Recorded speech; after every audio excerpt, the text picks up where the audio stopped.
people that want it. What the hell?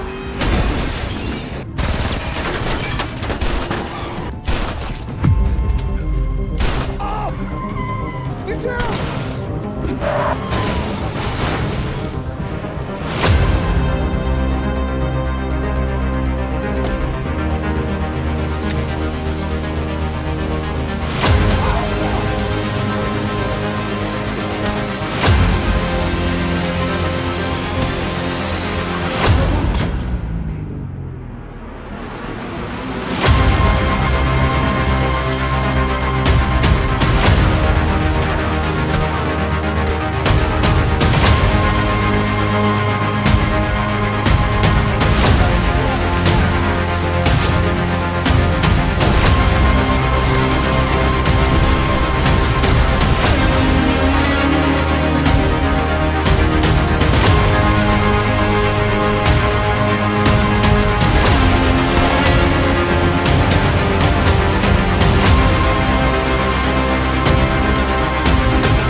Reacher Season 3 opens in Abbotsville, Maine, where Jack Reacher rolls into town and stops by a record shop, hoping to trade some old vinyl for a little cash. It looks like a simple, quiet day at first.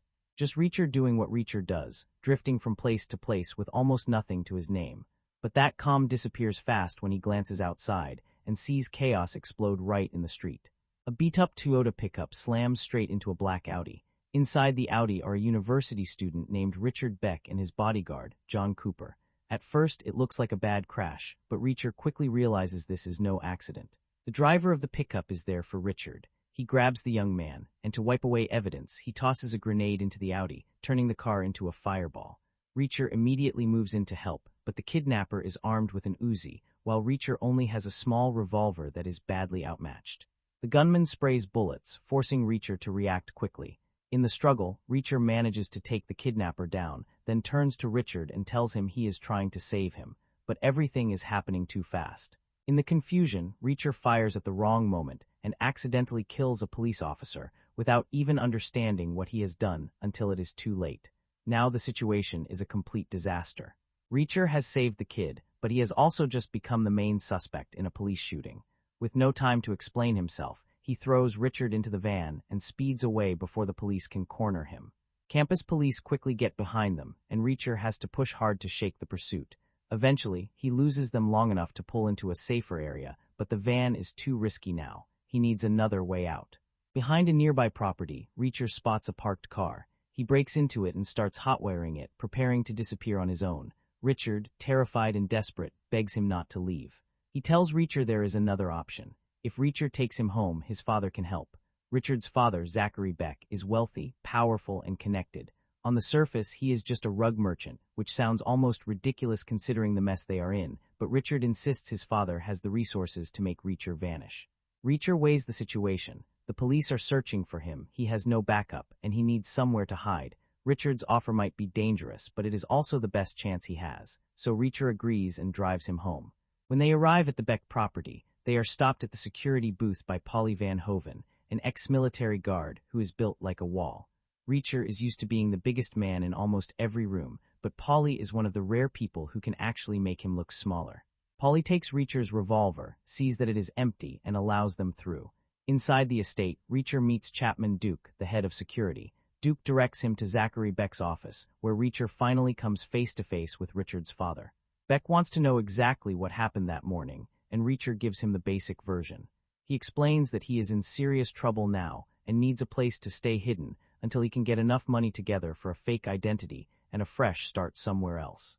Before Reacher leaves the office, he does something deliberate. He leaves his fingerprints on a glass, knowing Beck and his people will almost certainly check who he is. It is not carelessness. It is bait. A short time later, Beck calls him back, but this meeting happens in the carriage house, where Duke and Polly are already waiting. Beck makes the situation clear. Reacher has two choices. He can work for Beck, or Beck can hand him over to the authorities. Beck says he needs more muscle because someone has been attacking his operation, and Reacher has just proven he can handle himself under pressure. But Beck does not simply hire people on trust. Before Reacher gets a place in the crew, he has to prove that he can follow orders, even ugly ones. Beck gives him a test, Russian roulette.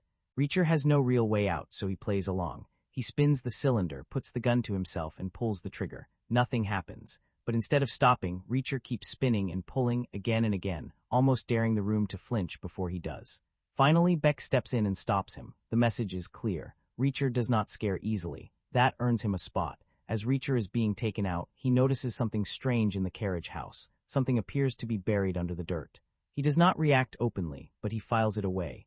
Duke then escorts him to a room and locks him inside, making it obvious that Reacher may have a job now, but he is still not trusted. Once he is alone, Reacher searches the room from top to bottom. He checks for hidden cameras, microphones, anything that might let Beck's people listen in. After tearing the place apart and finding nothing, he removes a burner phone hidden inside the sole of his shoe. Then he calls Susan Duffy and gives her the update. He is in. The story then jumps back several days earlier, showing how Reacher got pulled into all of this.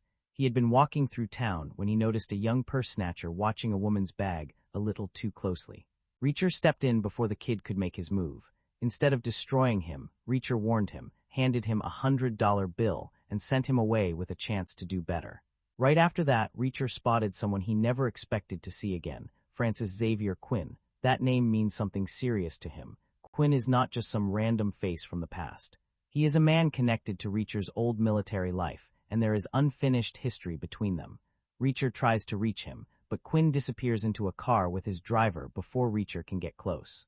Reacher borrows a phone and calls the newly formed 110th Special Investigations Unit. He gets through to Officer Powell and asks him to run the license plates from Quinn's car.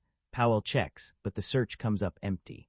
With no immediate lead, Reacher gives Powell the address of his motel and tells him to contact him if anything turns up. Later that night, Reacher is in his motel room, minding his own business, when federal agents arrive at his door. He does not wait around to hear their pitch. He slips out through the back window with his toothbrush in hand, ready to vanish like always, but Susan Duffy is already waiting for him. Moments later, two more agents, Elliot and Villanueva, catch up as well. Reacher has no interest in being dragged into someone else's investigation, so he starts to walk away. That changes when Duffy reveals that she knows about his call to Powell. Powell sold him out, and now Duffy knows Reacher is looking for someone. Duffy explains what her team has been working on. They are investigating a rug importing business called Bizarre Bazaar, which they believe is being used as a cover for a major drug operation. A high-level Los Angeles drug dealer named Darien Prau recently traveled in for a meeting with the company's owner, Zachary Beck. The problem is Beck has been difficult to pin down, and Duffy's team still does not fully know what they are dealing with. Duffy believes Reacher may be chasing the same target, or at least someone connected to the case. But Reacher refuses to help for free. Before he tells her anything, he gives her a task. He wants her to search hospital records near Linton, Virginia, around March 13th. Specifically, he tells her to look for an Asian American man in his 40s with a small-caliber gunshot wound to the face, someone who fell from a height and ended up in the water. Duffy is not happy about being given homework, but she follows the lead. Later, she contacts Reacher and meets him at a diner with what she has found. There is a match. The man survived, but he had no memory of what happened to him. He was discovered after washing up on shore, alive but badly damaged. Duffy gives Reacher everything she uncovered, then demands answers in return. Reacher finally tells her who the man is. Lieutenant Colonel Francis Xavier Quinn, formerly part of military intelligence. Quinn had once been accused of selling military secrets to enemy nations, making him far more dangerous than an ordinary criminal. Now Duffy starts connecting the dots. If Quinn is still alive, and if he is somehow tied to Zachary Beck, then the rug business may be only one piece of something much bigger. And if she and Reacher are both circling the same enemy, then working together might be the only way either of them gets close enough to bring the whole thing down. Reacher accepts the driving job, but the second he gets a chance, he contacts Duffy and brings her up to speed. He tells her Beck is sending him out with a truck, and they need to meet at a rest stop along the route so they can find out what exactly he is being asked to transport. Whatever is sealed in the back of that truck could be the key to understanding Beck's operation. While he is on the road, Reacher makes another call, this time to Neagley, because when Reacher needs clean information fast, there is really no better person to ask. He gives her the names Polly, Duke, and Angel, and asks her to dig into their backgrounds. Neagley immediately wants to know what kind of mess he has walked into this time, but Reacher refuses to explain. He tells her he cannot let anyone else get pulled into this case. That answer tells her plenty, even if he is not saying it out loud. Eventually, Reacher reaches the planned rest stop, where Duffy is waiting with Villanueva and Dick Grunard, a New Haven police officer who trains drug-sniffing dogs. They bring the dog around the truck, hoping it will pick up something useful, drugs, bodies, anything that can tell them what Beck is moving. But the dog gives them nothing. No reaction, no hit, no sign of narcotics or a corpse hidden inside.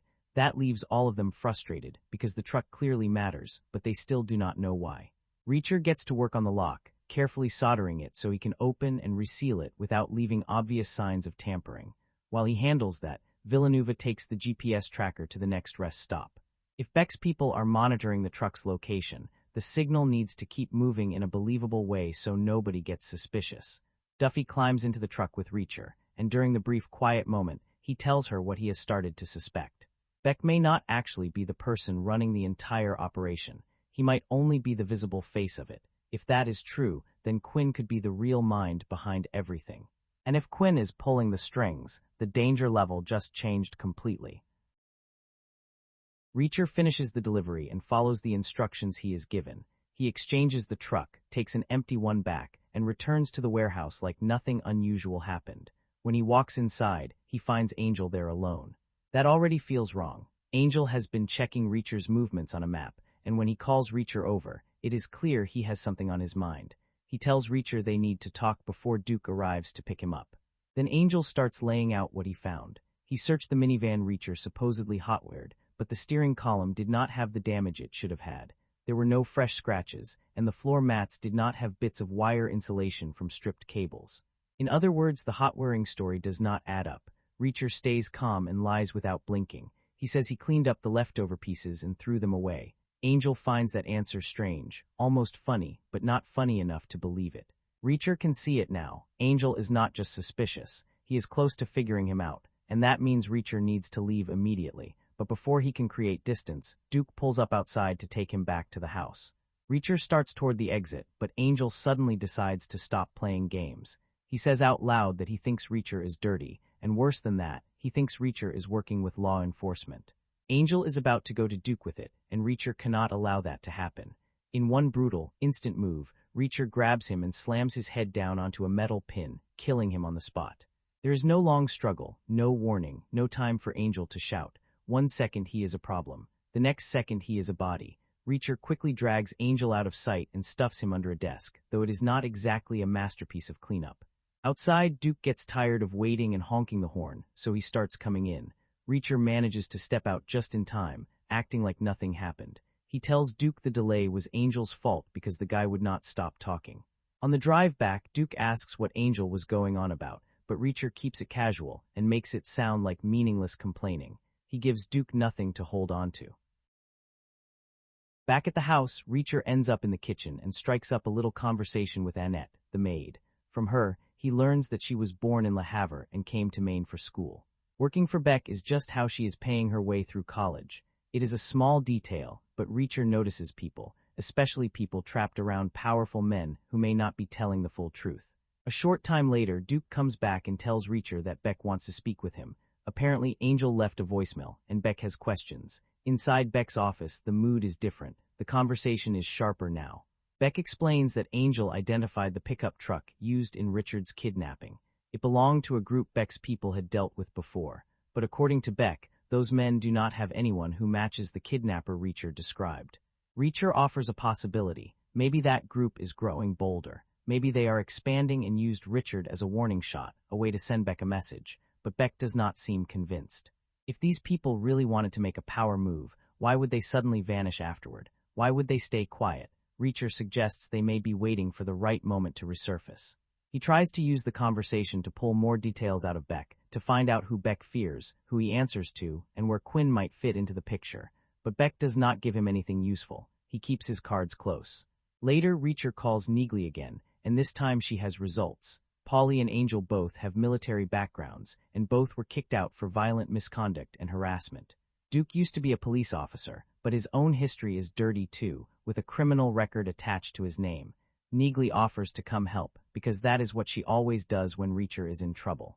But as soon as she realizes Quinn is involved, Reacher shuts the idea down. He tells her this is not her fight. Quinn is not a normal enemy, and Reacher refuses to let her step into his path.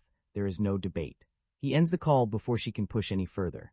Then Reacher contacts Duffy and tells her he needs a car and a change of clothes dropped off about a mile from Beck's house. He has to get back to the warehouse before Angel's body is discovered, and he needs to clean up the mess he made before the whole operation collapses. A few hours later, Reacher sneaks out of the property. To avoid being spotted, he strips down to his underwear and swims across the water in the dark, making his way toward the meeting point where Duffy is waiting.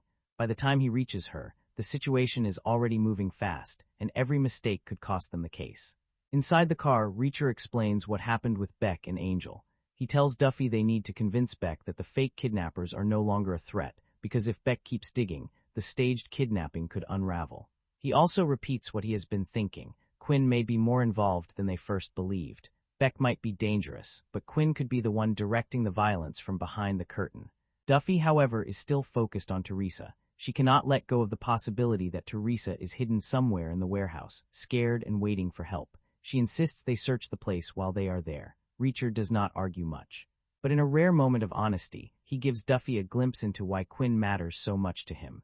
He tells her about Dominique Cole, a subordinate of his who was killed by Quinn. He does not make a speech out of it. He does not dress it up with emotion, but the name alone tells Duffy this is personal for him. Together, Reacher and Duffy head to the warehouse. Once inside, they find Angel's body exactly where Reacher left it, along with his laptop. Duffy takes the laptop, knowing it may contain tracking data, messages, records, or something that can expose the structure of Beck's operation. But before they deal with the body, they search the warehouse from top to bottom. They open boxes, check containers, look through crates, and tear through every possible hiding place where Teresa could have been kept. They search with urgency but also with dread because every empty space makes the answer feel worse. Still, there is no Teresa, no sign of her, no proof she was ever moved there. After searching everything they can, Reacher changes focus. If they cannot find Teresa, then they at least need to use the time wisely. Angel's body is a massive liability, and if Beck's people find it, Reacher's cover is finished. So Reacher comes up with a new plan. They are going to get rid of Angel. Reacher hides Angel's body inside one of the containers, and then he and Duffy get to work. There is no time to hesitate, no room to panic. They start scrubbing the blood, wiping down every surface, and erasing every sign of what happened before anyone from Beck's crew can walk in and find a problem. But of course, things do not stay simple. While they are still cleaning, the two men who had exchanged trucks with Reacher suddenly arrive at the warehouse. They have brought the truck back, which means Reacher and Duffy now have another emergency standing right in front of them. They cannot use guns because gunshots would raise too many questions, so they handle it the hard way. Reacher and Duffy ambush them and take them down with their hands, fast and quiet. Once the fight is over, the situation becomes even messier. Now Angel is not the only body they have to deal with. Reacher and Duffy return to cleaning, wiping away the blood, covering their tracks, and getting rid of the two new bodies along with Angel's. It is ugly work but necessary. If even one detail is missed, Reacher's cover is finished. When the cleanup is finally done, Duffy drives Reacher back to the drop-off point. Before leaving, Reacher takes Angel's gun, seals it inside a bag, and heads back the same way he escaped. He swims through the water again, slipping back toward Beck's property like nothing happened. By the next morning, Beck is already tense. A major shipment is coming in, and everyone is supposed to be ready for it. The only problem is that the two men who were meant to help receive it are now very unavailable, thanks to Reacher and Duffy. Still, Beck does not bring Reacher into the real work. Instead, he gives him a much simpler assignment. He tells Reacher to take Richard into town for shopping. That may sound unimportant, but Reacher knows every small errand can lead to information. During the drive, he pushes Richard carefully, trying not to scare him off. Eventually, Richard lets one important name slip, Julius McCabe. According to Richard, McCabe is Beck's real boss. But after giving up that much, Richard shuts down again and refuses to say anything more about the operation. They stop at a toy store, where Richard picks out a Roy Rogers cap gun as a birthday present for his father. Beck is turning 50, and Richard says the party is going to be big, with plenty of guests coming to the house. While Richard is busy looking around, Reacher slips away to the restroom and calls Duffy. He tells her what he has learned. A big shipment is coming in, but he is still locked out of the truly important information. The lower-level people only know pieces, while the real secrets are kept by the men at the top. If Reacher wants access to those secrets, he needs to move higher inside Beck's circle. In other words, he needs to become Beck's new number 2. He also gives Duffy another task. He wants her to use Angel's email account to send Beck false information. The message should claim that the kidnapper's last known location is an unused DEA safe house hidden out in the woods. If Beck takes the bait, Reacher can use the setup to remove another obstacle and tighten his grip on Beck's trust. With that in motion, Duffy and Villanueva begin tracking the incoming shipment. Back in town, Richard runs into a group of university guys who start bullying him. They clearly think Richard is an easy target, but they have no idea who is standing beside him. Reacher steps in and deals with them immediately, making sure they regret picking that particular moment to act tough. After that, Richard feels more comfortable around him. He buys Reacher some ice cream, and the small gesture breaks down more of the wall between them. Richard finally starts talking. He admits that McCabe is not just connected to the business. McCabe is the one controlling it. According to Richard, McCabe took over Beck's operation and now controls almost every part of their lives. Even Cooper, the bodyguard assigned to follow Richard around, was placed there to keep him under watch. The earlier kidnapping was not random either. It was carried out by Polly under McCabe's orders. Richard explains that Beck had discovered a way to slip shipments past customs and dock managers. When McCabe learned about it, he forced his way in. He saw Beck's rug business as the perfect cover, then began using it to smuggle his own goods. Beck may still look like the man in charge, but in reality, McCabe is the one holding the leash. This changes things between Richard and Reacher. Richard has trusted him with something real now, and Reacher understands the kid is not just spoiled or scared. He is trapped. Near the warehouse, Duffy and Villanueva watch the shipment being prepared and take as many photos as they can. Something about this delivery feels different. It is twice the size of earlier shipments, yet there is even less information attached to it. That usually means someone important is protecting it. They also manage to photograph a man who appears to carry real authority. Duffy suspects he might be McCabe, though she has no way to confirm it yet. Back at the lodge, Elliot steps away to answer a call from Duffy. Cooper notices the opportunity and tries to manipulate the situation. He injures himself using his chair, hoping Elliot will feel sorry for him, lower his guard, or maybe give him a chance to escape. But Elliot does not fall for the act. Cooper stays exactly where he is. Meanwhile, Reacher and Richard return to Beck's house just as Duke and Beck are preparing to move. The fake email from Angel has done its job. Beck believes they have a lead on the kidnappers, and he is ready to go after them. What he does not know is that he is walking straight into the trap Reacher and Duffy built for him. Before they leave, Reacher asks for a quick bathroom break, but instead of going where he is supposed to, he slips around to the back of the house and retrieves Angel's gun from the trash bag where he left it. With the weapon secured, he joins the others in the car, and they head out toward the woods. When they arrive at the abandoned DEA safe house, Reacher and Duke take weapons from the trunk and move toward the building. Reacher lies and says he sees 6 men inside, making it sound like the kidnappers are waiting there. They prepare to ambush the imaginary targets, but the second they enter, Reacher turns the gun on Duke. He demands to know where Teresa is being held. Duke refuses to answer, either because he thinks he can bluff his way through it, or because he is too loyal to understand the danger he is in. Reacher gives him no long speech and no second chance. When Duke stays silent, Reacher kills him right there. Now Reacher has to make the scene believable. He grabs Duke's rifle and stages the aftermath of a firefight. Then he rigs the house to explode. He cuts the gas line on the oven, puts flammable cans inside the microwave, and sets the timer, turning the place into a rough but effective bomb. Before leaving, he roughs himself up a little, making sure he looks like a man who barely escaped an ambush. Then he runs. A moment later, the safe house erupts behind him. When he reaches Beck, Reacher sells the story perfectly. He claims the attack went bad, the kidnappers were armed and ready, and Duke was killed in the fight. To make the lie even stronger, he gives Beck Angel's gun, using it as proof that Angel must have betrayed them and been working with the enemy. With Angel already missing, Duke now dead, and the 2 truck men gone too, Beck has no clean reason to doubt him. And that is exactly what Reacher wanted. Beck believes the story, completely. The plan works so well that Reacher is elevated almost immediately. With Duke gone and Angel exposed as the supposed traitor, Beck promotes Reacher to his new number 2. A few minutes later, Beck calls McCabe and fills him in on what happened. He reports Angel's betrayal, Duke's death, and the failed attempt to deal with the kidnappers, never realizing that the man standing beside him is the one controlling the entire lie. Beck tells Reacher that the call came from his boss, and the decision has already been made. Reacher is now officially Beck's new lieutenant. Just like that, Reacher has moved from suspicious outsider to one of the most trusted men in the operation. Afterward, Reacher drops Beck off and says he's going to grab some lunch, but lunch is not really the plan. Instead, he drives straight to the lodge where Duffy and the others are hiding out. When he gets there, Reacher tells Duffy what happened at the DEA safe house. He had no choice but to burn the place down, but the important part is that the plan worked. Beck now trusts him, Duke is gone, and Reacher has finally been promoted into the position he wanted. Then Reacher gives Duffy the bigger update. Beck confirmed that McCabe is the man behind the whole operation. But when Duffy shows him the photo of McCabe, Reacher instantly recognizes the face. It is not McCabe, it is Francis Xavier Quinn, the same man Reacher believed he killed years ago. Duffy becomes angry when she realizes Reacher has been holding back the full truth. She wants to know what Quinn did to make Reacher so personally involved in this case. At first, Reacher keeps his usual stone face, but eventually, he opens up and tells her what happened 12 years earlier. Back then, Reacher was working a slow, frustrating military case involving a weapons specialist named Roland Gorovsky. Gorovsky was suspected of selling classified weapons blueprints, the kind of information that could cause serious damage if it ended up in enemy hands.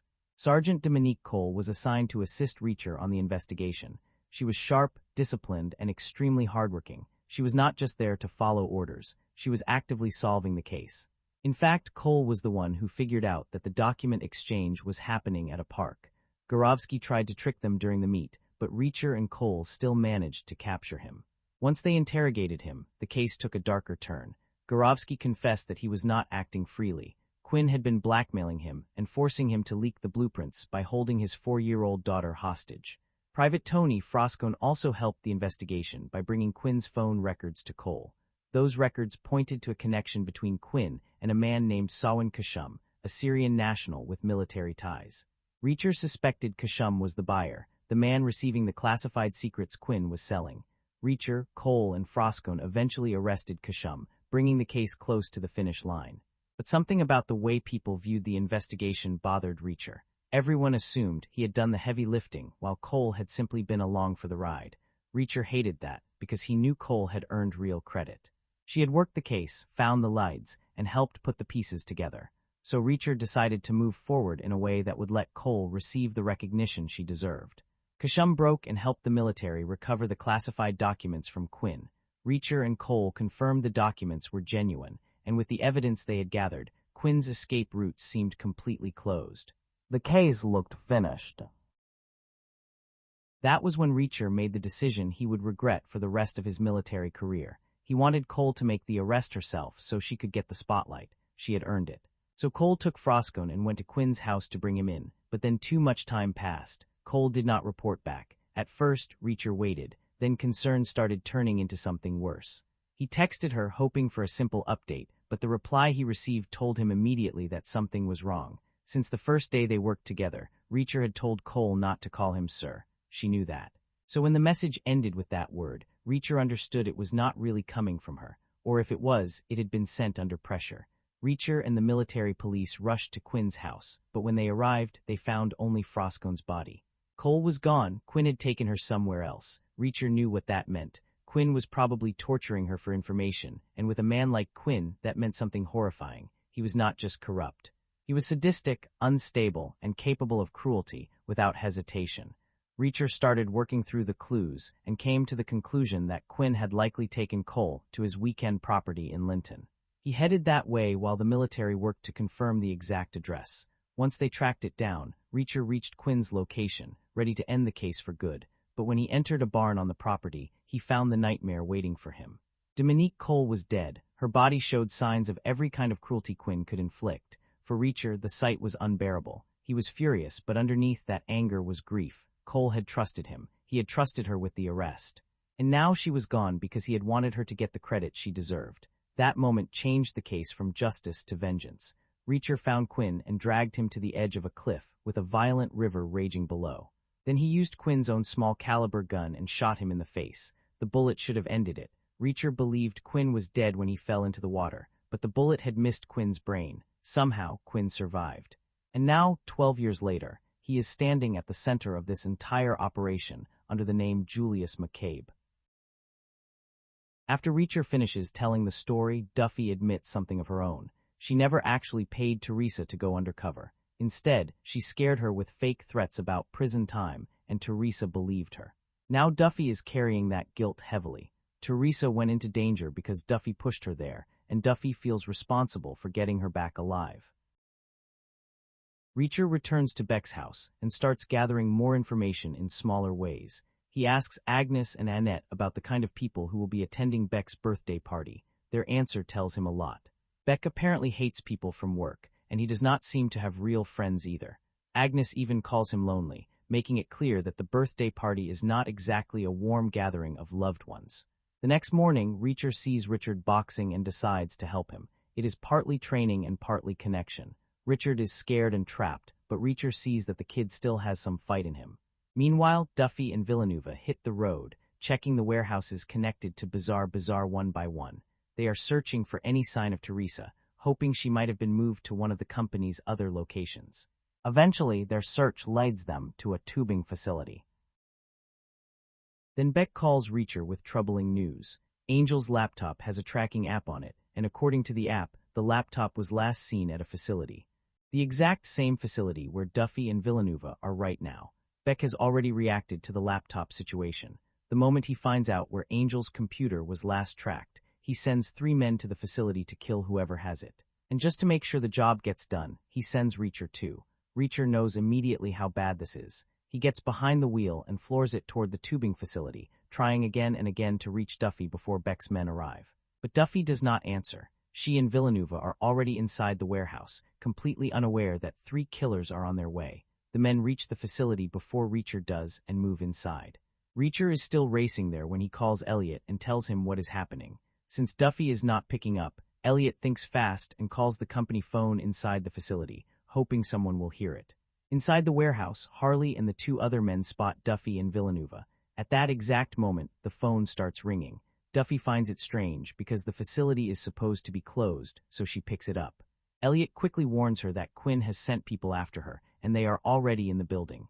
Within seconds, the place turns into a gunfight. Duffy and Villanova are forced to fight their way through the ambush.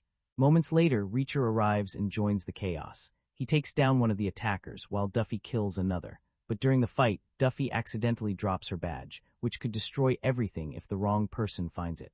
Reacher manages to get close to Duffy and tells her to leave through the south exit. They cannot kill Harley too, because if Reacher ends up being the only survivor, that will look far too suspicious. Duffy and Villanova have to disappear while Reacher keeps the situation believable. As Duffy and Villanova escape, Reacher spots her badge and picks it up. Outside, the 2 of them get away in their vehicles and throw the laptop out so it cannot be traced back to them. Reacher, meanwhile, loads Harley into the Audi, but then deliberately gets the car stuck in the mud. It looks like an accident, but really, he is buying Duffy and Villanova enough time to get clear. Reacher and Harley eventually return to Beck's house, where they dispose of the bodies from the facility by dumping them into the ocean. The current is violent, and the undertow pulls everything away almost instantly, swallowing the evidence before anyone can find it. Later, Reacher calls Duffy. She tells him that she and Villanova have split up so they can check the addresses found on the laptop faster. Reacher tells her he recovered her badge and will return it when they meet again. He also warns her that Quinn is starting to realize federal agents are circling his operation. The enemy is getting alert now. Back at the house, Reacher takes a moment with some ridiculously expensive coffee, the kind that comes from beans passed through a civet. It sounds disgusting, but apparently rich people will pay a fortune for anything if the story is weird enough. Quinn has also sent 2 men to help watch over the house, and one of them starts making Annette uncomfortable. Reacher notices and steps in, quietly defending her without making a scene. Afterward, he goes back to his room and hides Duffy's badge inside his pillowcase. A little later, Annette comes to his room carrying a piece of cake and a note that says, "Merci, cute." It is a small, sweet moment in the middle of a very ugly situation. But back at the lodge, Elliot makes a fatal mistake. Cooper, still being held there, asks for a cigarette. Elliot allows it, thinking he has control of the room, but Cooper is only waiting for an opening. As Elliot leans in to light the cigarette, Cooper secretly takes a mouthful of alcohol from the table. Then, when Elliot gets close enough, Cooper spits the alcohol into the flame, blasting fire into Elliot's face and blinding him. Elliot is in terrible pain and cannot defend himself properly. Cooper attacks him, beats him down, and kills him. Then he leaves the lodge, steals the car, and drives away. When Duffy returns, she immediately knows something is wrong. The car is missing, the door is open, and the place feels off. She goes inside and finds Elliot dead on the floor. Duffy calls Reacher right away and tells him what happened. Cooper killed Elliot, and there is a strong chance he is heading straight to Beck's mansion to expose Reacher. If Cooper gets there and talks, Reacher's cover is gone, and everything they have sacrificed so far collapses. Reacher quickly builds a plan. He needs to protect himself, stop Cooper, and make sure Elliot did not die for nothing. He calls Villanova and tells him to follow his instructions exactly. There is no room for improvising now. Meanwhile, Duffy heads to the power transformer and shoots it, blowing it out and cutting power to Beck's residence. That gives Reacher a believable excuse to leave the property. He tells Beck the outage could be caused by Angel's men and says he is going to check the road leading to the house in case someone is using the blackout as cover to sneak in. Reacher leaves to meet Villanova. But inside the mansion, Quinn is already becoming suspicious. He orders Beck to have the entire staff searched, which creates a major problem for Reacher, because Duffy's badge is still hidden in his room. Out on the road, Reacher and Villanova set up the trap. They flip Villanova's car onto its side to make it look like an accident. Reacher is counting on one thing. If Cooper drives past and sees an old man trapped in an overturned car, he will stop to check. Maybe out of instinct, maybe out of curiosity, maybe because he thinks he can use the situation. Either way, Cooper will get out of his vehicle. Back at the house, Reacher's cover comes dangerously close to falling apart when Harley enters his room to search it. The timing could not be worse, because Duffy's badge is still hidden inside the pillowcase. One wrong move, one lifted pillow, and Reacher is finished. On the road, Cooper arrives and sees the overturned car. Just as Reacher predicted, he stops and gets out to see whether the old man inside is alive. That is the opening Reacher needs. He shoots Cooper in the head, killing him before he can warn anyone. Then Reacher flips the car back over and heads back toward Beck's house, while Duffy calls the DEA and informs Elliot's father that his son is dead. When Reacher returns to the mansion, he notices that everyone has been gathered inside Beck's office. The atmosphere is tense, and Reacher starts to worry when Beck announces that there is an imposter among them. Beck says someone in the house has been working with the feds and feeding them information about the operation. Reacher feels the danger closing in, because for a moment, it sounds like they have finally figured him out.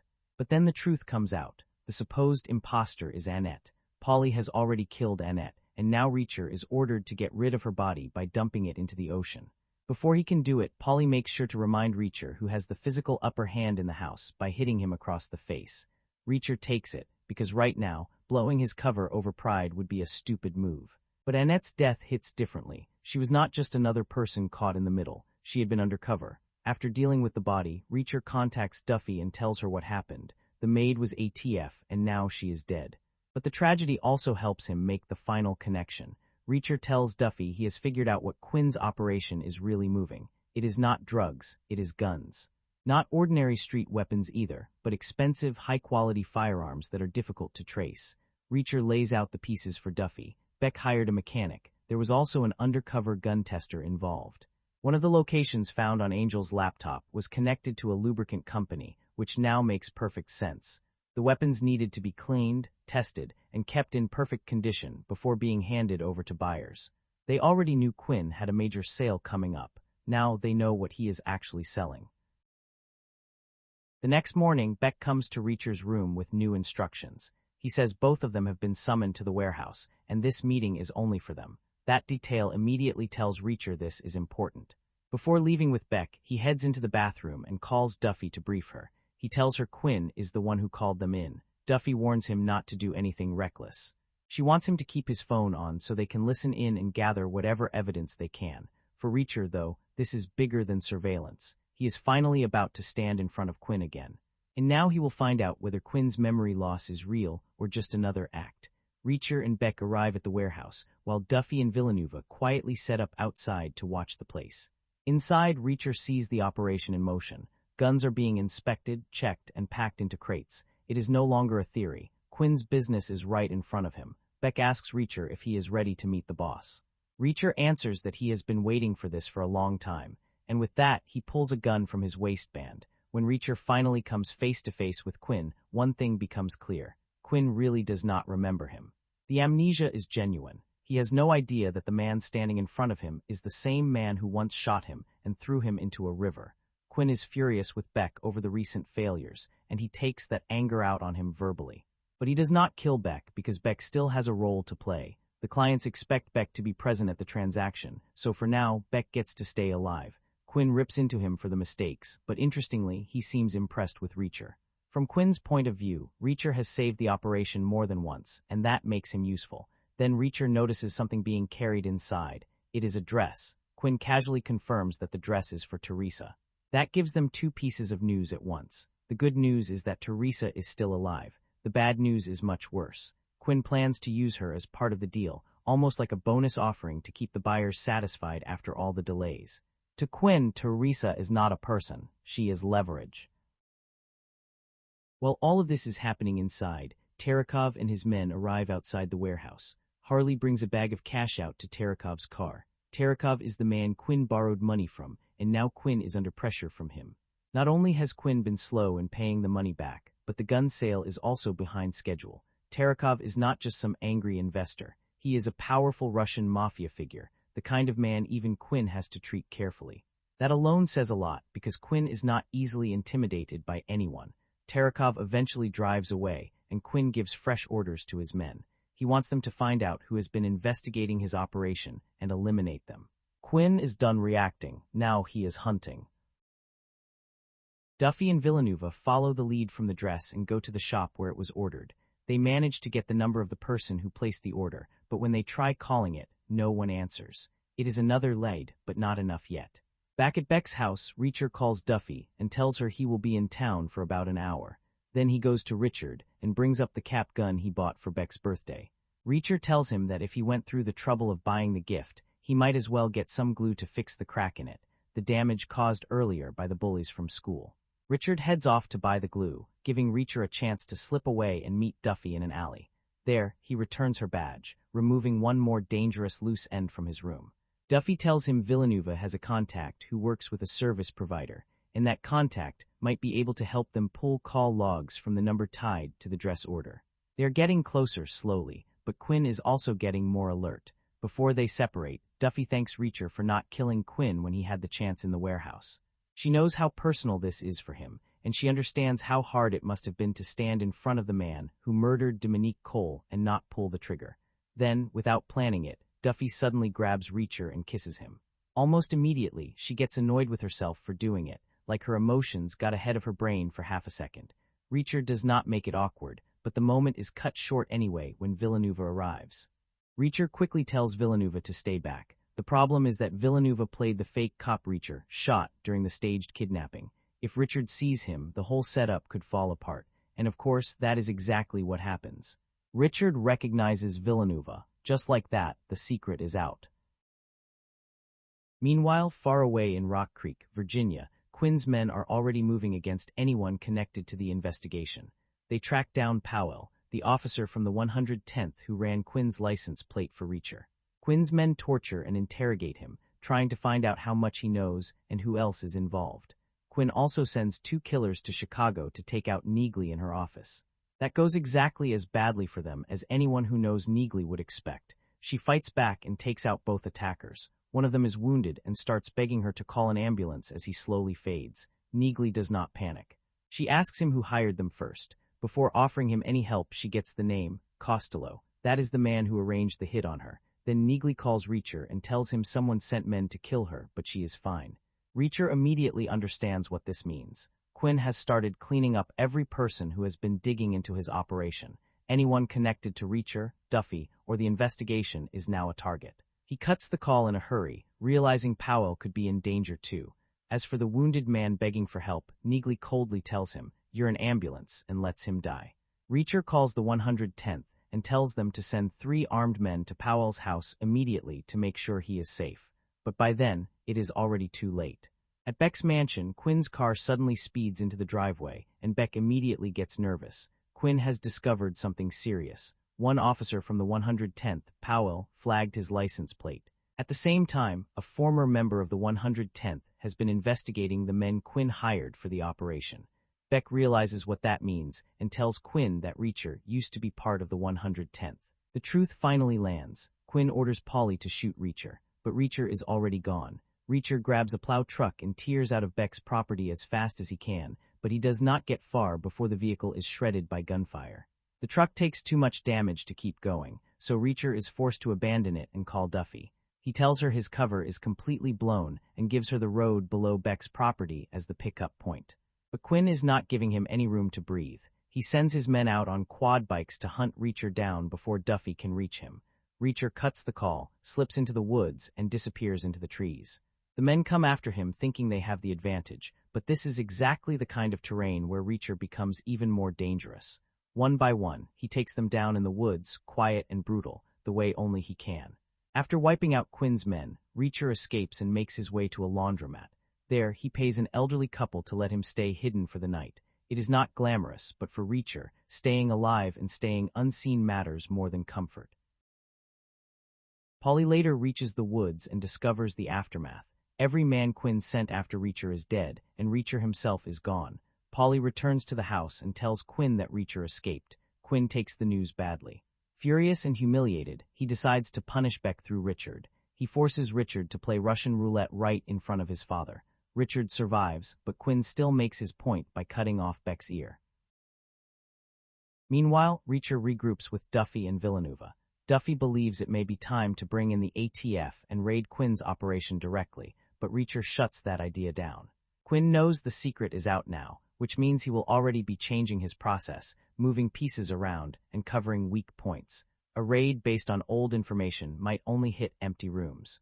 Villanueva then brings in a new light. The calls made to the dress shop came from a place called Port Rome. That could be where Teresa is being held, but there is no way to know for sure unless they go there themselves. Reacher studies the information and says he thinks Teresa may be on a boat in Port Rome. He also recognizes the phone number. It belongs to Harley. The 3 of them head to the docks and start looking around. Among the boats, one small vessel stands apart from the others, anchored away from the main area. That immediately draws Reacher's attention. He and Duffy swim out to it and climb aboard. Inside, they find signs that someone had been tied up there. The marks and traces suggest Teresa was likely kept on that boat.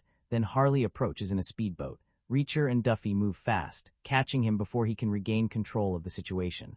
In the struggle, the boat catches fire.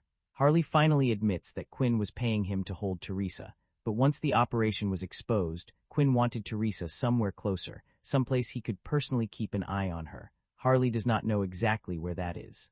With no more useful answers to give, Harley is left behind on the burning boat. Reacher and Duffy take the speedboat and race back toward shore.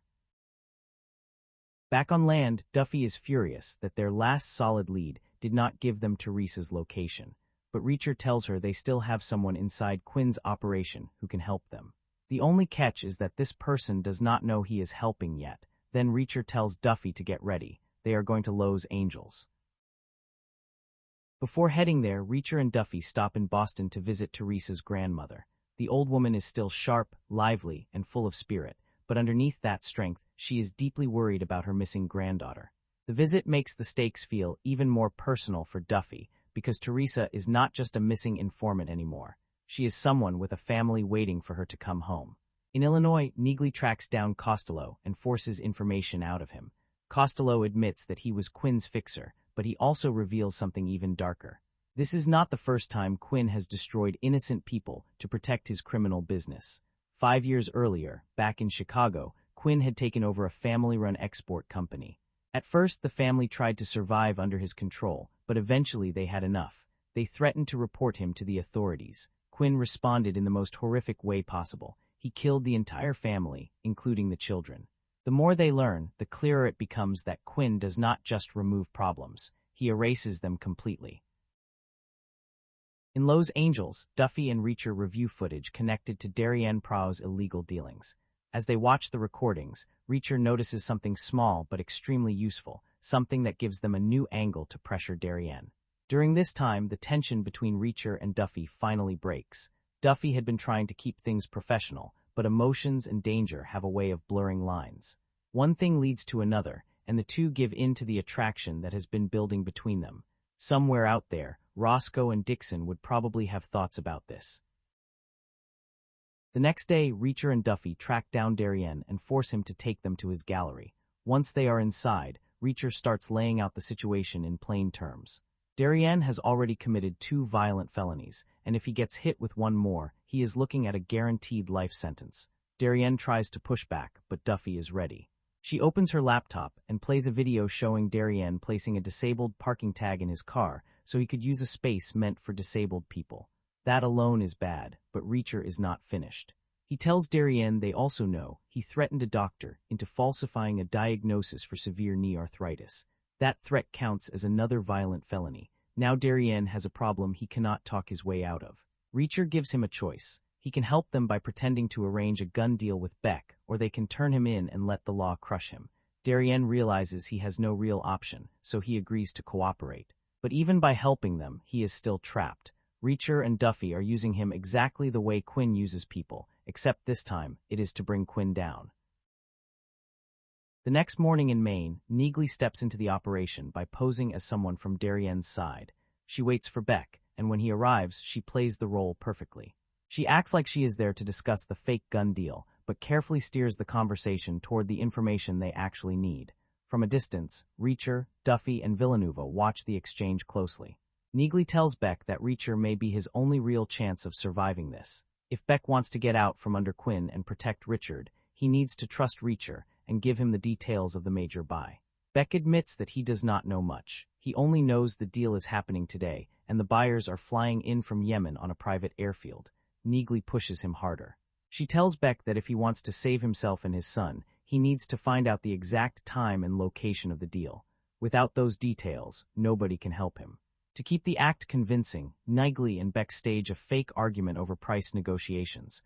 They make it look like the meeting went badly, then go their separate ways, but the important part is already done. Beck is now in. Beck is now officially working with Reacher and the team, helping them bring down Quinn's gun-running operation from the inside. For the first time, they have someone close enough to Quinn to feed them real information. But Quinn is still moving pieces of his own. At an unknown location, Quinn gets out of his car and walks down into a cellar with food for Teresa, but this is not an act of kindness. The food is only part of keeping her alive and controllable. Quinn makes sure she stays subdued because Teresa is not being protected. She is being prepared for the buyers. Meanwhile, Neagley joins Reacher, Duffy, and Villanueva as they sit down for lunch and go through the plan. Duffy contacts her people at the FAA, hoping they can track the private jet coming in from Yemen. If they can follow the buyers, they might finally get the location of the deal before Quinn can move the guns. Away from the others, Neagley and Reacher quietly talk through the danger. This is not like Margrave, and it is not like New York. Quinn is ex-military, ruthless, and surrounded by men with serious weapons. The firepower he controls is not cheap street-level equipment. It is high-end, military-grade trouble. Neagley knows it, and Reacher knows it too. Their chances are not exactly comforting. Back at Beck's house, Beck walks in and finds Richard repairing the cap gun he bought as a birthday gift. For once, the moment between them is not tense or awkward. It is sincere. Beck lets his guard down and shows that he truly does care about his son, even if he has failed him in more ways than one. He apologizes for being a bad father, especially after Richard's mother died, admitting he was not there for him the way he should have been. Richard gives him the cap gun, and the two of them embrace. It is a rare soft moment in a house built on fear. Then Duffy's FAA contact comes through with the information they need. The buyer's plane has been located. Neagley picks up the trail and follows them as they leave the airport and head toward an upscale inn and spa. At the same time, Beck meets Quinn in his office and tries to push him for details about the deal. Quinn does not give answers easily, but Beck keeps pressing. Eventually, Quinn gives him just enough. The buy is happening at the salvage yard at 9 o'clock that night, right in the middle of Beck's birthday party. It is the perfect cover. While the house is filled with guests, noise, and celebration, Quinn can move the guns somewhere else without drawing attention. Neagley keeps watching the buyers at the hotel, while Reacher receives a call from Beck confirming the time and place. Beck is putting everything on Reacher now. He is trusting him to stop Quinn and somehow get both him and Richard out alive. Reacher passes the information to Duffy and Villanova, but the mood quickly turns tense when Duffy says they should bring in the ATF. From her point of view, they cannot take down an entire gun-running operation on their own, especially not one run by Quinn. Reacher refuses immediately. For him, this is not just about the case. If the ATF comes in and takes control, Reacher may lose his chance to make Quinn pay for what he did to Dominique Cole. Duffy understands that pain, but she also sees how dangerous it is. The argument gets heated, and Reacher eventually storms off, claiming he is going for coffee.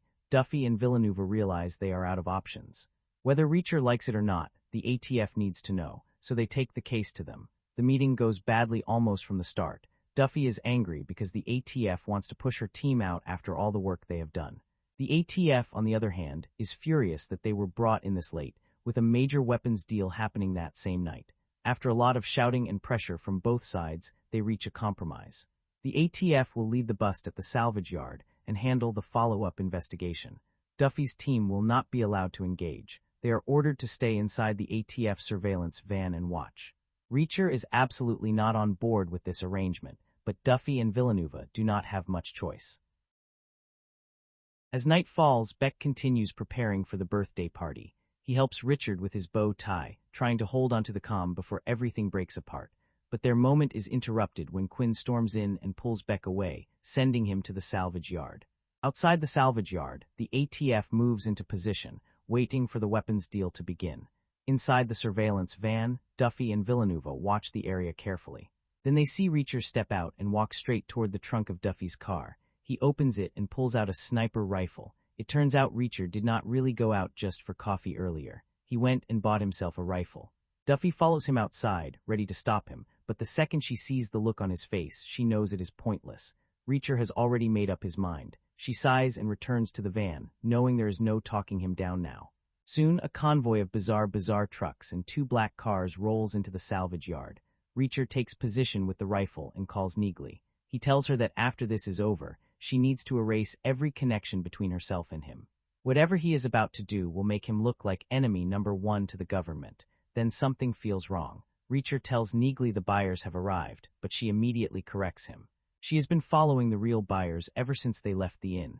That means the people arriving at the salvage yard are not the buyers at all. Reacher realizes it instantly. They have been played. The salvage yard is not the real deal site. It is a trap. The actual buyers are heading straight to Beck's house, and Neagley is the only one still on them. Reacher tells Neagley to keep following the real buyers while he figures out how to recover from the mistake. There is no time for a full explanation. He trusts her to understand the situation and keep moving.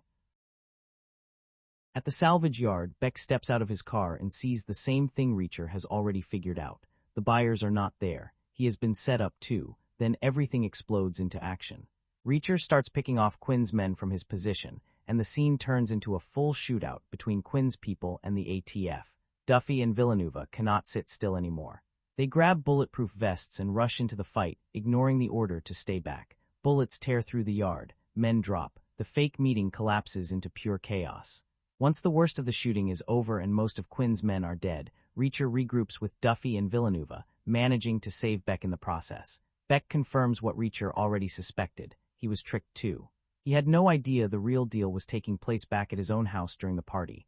Then Beck gives them the detail that changes everything. Teresa is there too. She is at the house, drugged heavily and locked inside a room upstairs. Reacher grabs one of Quinn's surviving men and forces him to send a message saying everything is fine and that they are heading back to the party. Quinn, still unaware that his salvage yard trap has failed, continues moving through the party like he is completely in control. Reacher calls Neagley, who is hidden in the bushes outside Beck's residence, watching the real buyers and the house. He tells her the situation at the salvage yard is over. Everyone is dead except him, Duffy, Villanova, Beck, and one of Quinn's men. Because the weapons are still supposed to be delivered to Beck's house, the trucks have to be brought back there. Neagley confirms from her position that the guests have already arrived. The deal has not happened yet, and the buyers are still inside the mansion. Then she brings up the obvious problem standing between them and the house, Polly. The man is still guarding the place like a monster, looking less like security and more like an attack dog built in a lab. Neagley asks what they are supposed to do about him, but Reacher gives her the only answer he needs. Polly is his problem. Reacher forces Quinn's surviving man to drive one of the trucks, and on the way, they pick up Neagley. Villanueva struggles behind them with the second truck, doing his best to get it to the property without making the whole thing look suspicious. Inside the house, Quinn welcomes Nasser, the buyer, and hands him the key to Teresa's room. It is clear now that Teresa is part of the transaction, a sick bonus meant to smooth over delays and keep the client satisfied. The trucks finally arrive at the residence, but they are not parked the way they should be. That immediately catches Polly's attention. He walks over to inspect the situation, and that gives Reacher the opening he needs. Reacher kills the driver, then stays behind to deal with Polly, while the others follow Beck through a shortcut into the house. And then it finally happens. Reacher versus Polly. The fight that has been building since the moment they first stood across from each other begins in full force. It is not clean. It is not quick. It is two massive men trying to break each other piece by piece. While Reacher keeps Polly occupied, Neagley blends into the party by disguising herself as a waiter and moving through the venue. Villanueva focuses on getting Richard out safely, while Duffy heads deeper into the house to search for Teresa. Beck gives Duffy a skeleton key, telling her it can open every door in the house. Neagley starts hunting for Quinn, scanning the party and looking for the right opening. Outside, Reacher and Polly crash into the carriage house, trading vicious blows. Polly eventually gets the upper hand and starts strangling Reacher, using his size and strength to overpower him.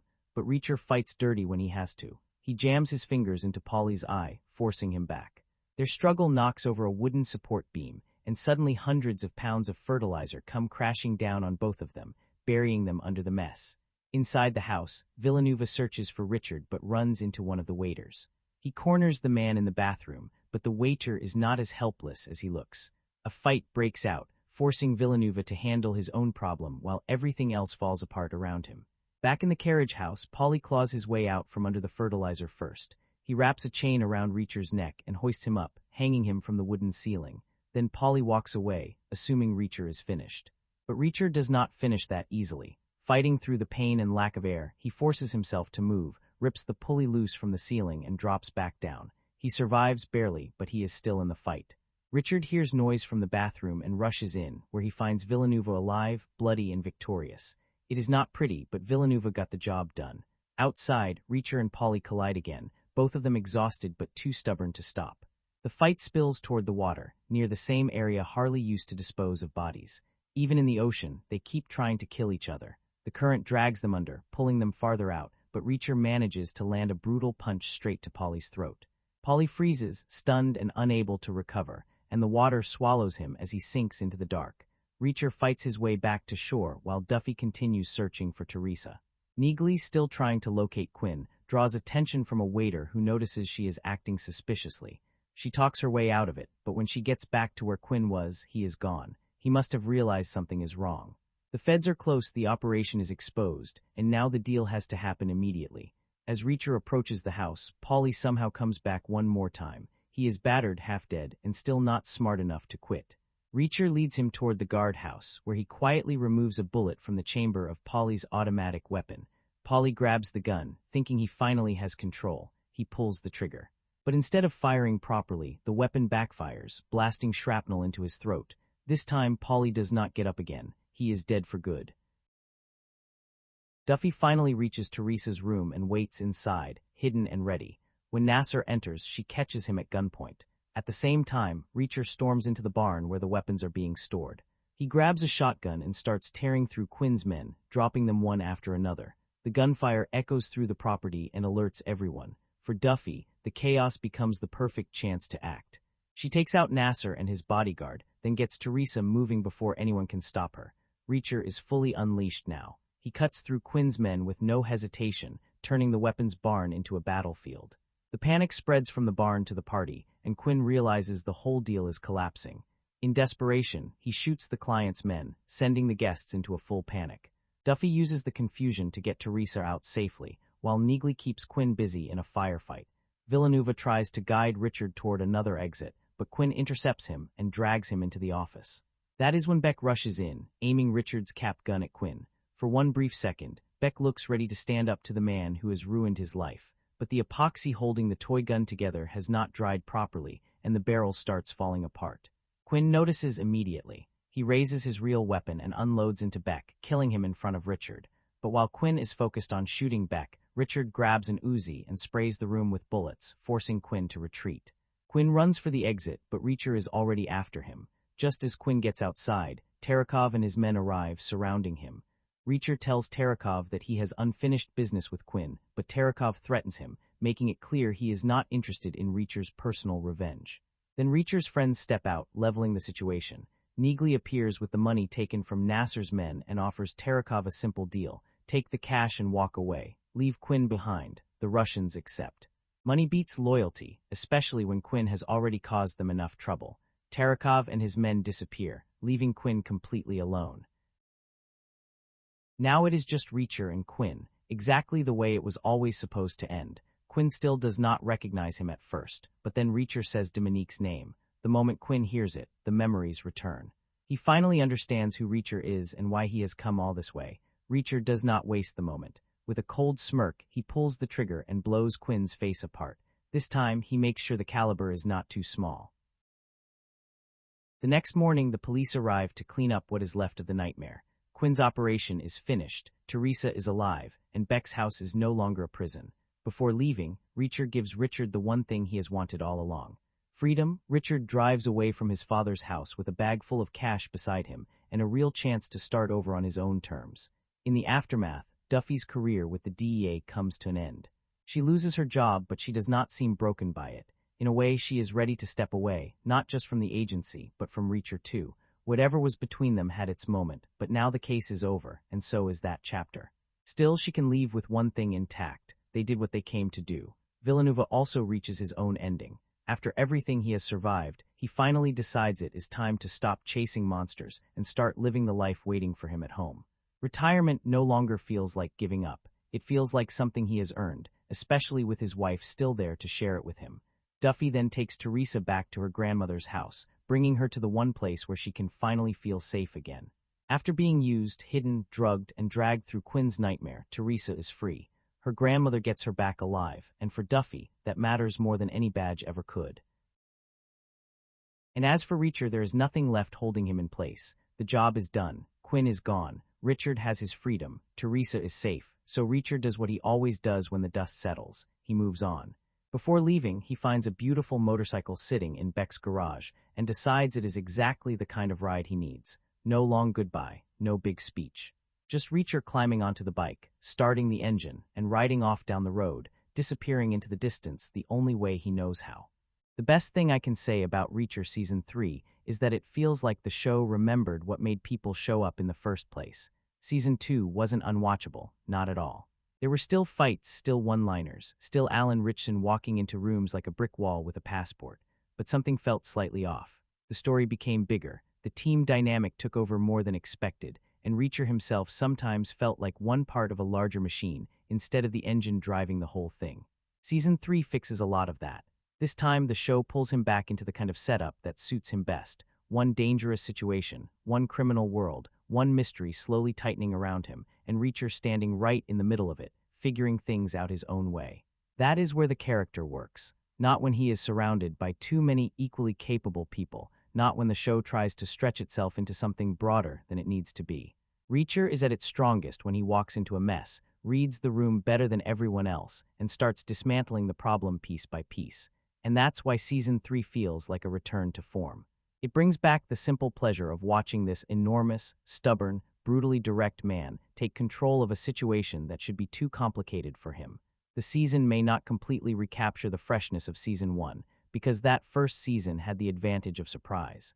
But after Season 2, this feels much closer to the version of Reacher that actually works. It has the undercover tension, the shady villains, the physical danger, the slow build toward violence, and most importantly, it keeps Reacher at the center. You're not waiting for the show to remember who the main character is. He is the story. Every decision, every confrontation, every risk runs through him. That doesn't mean Season 3 is perfect. Some parts still feel a little stretched, and there are moments where the writing explains more than it probably needs to, but the core formula is back. the confidence is back. The sense that Reacher is both the smartest guy in the room and the last person you'd ever want to fight is back. And honestly, that's enough to make this season feel like the show getting back on track. It's almost impossible to talk about Reacher Season 3 without bringing up the first two seasons, because that comparison hangs over nearly every episode. Season 1 set a standard that was surprisingly high. A lot of people went into the series expecting nothing more than another straightforward action show. Instead, it delivered a smart mystery, memorable characters, and a version of Jack Reacher who relied just as much on observation and deduction as he did on brute force. It felt fresh, confident, and knew exactly what kind of story it wanted to tell. Then came Season 2, and reactions became much more divided. Some viewers still had a great time with it, while others felt the series had drifted away from what made the first season so enjoyable. The scale became larger, the focus shifted, and for many, the balance wasn't quite the same anymore. It wasn't necessarily a bad season, it just didn't leave the same impression. That's what makes Season 3 interesting.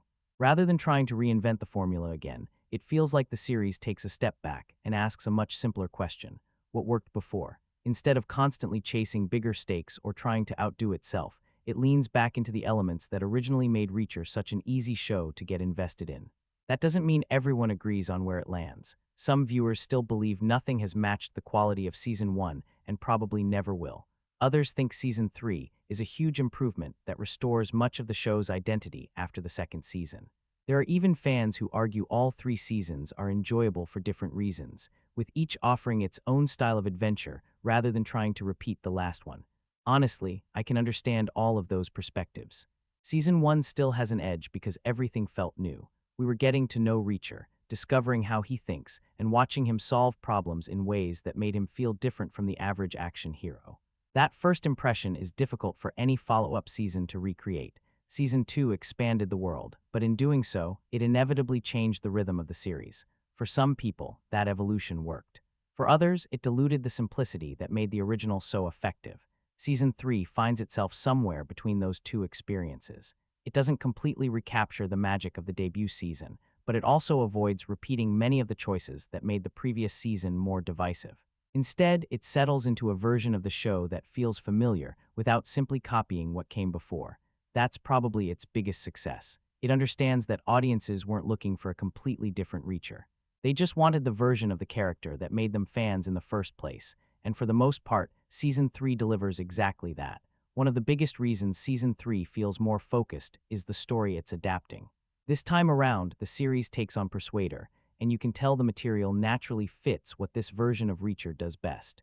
You don't have to be someone who's read every novel to notice the difference. The season has a clearer direction from the beginning. Instead of bouncing between too many moving parts, it sticks to one central mission and lets everything grow from there. That gives the story a stronger sense of purpose, and it keeps the momentum steady without feeling like it's constantly changing gears. For longtime readers, there's another reason to appreciate it.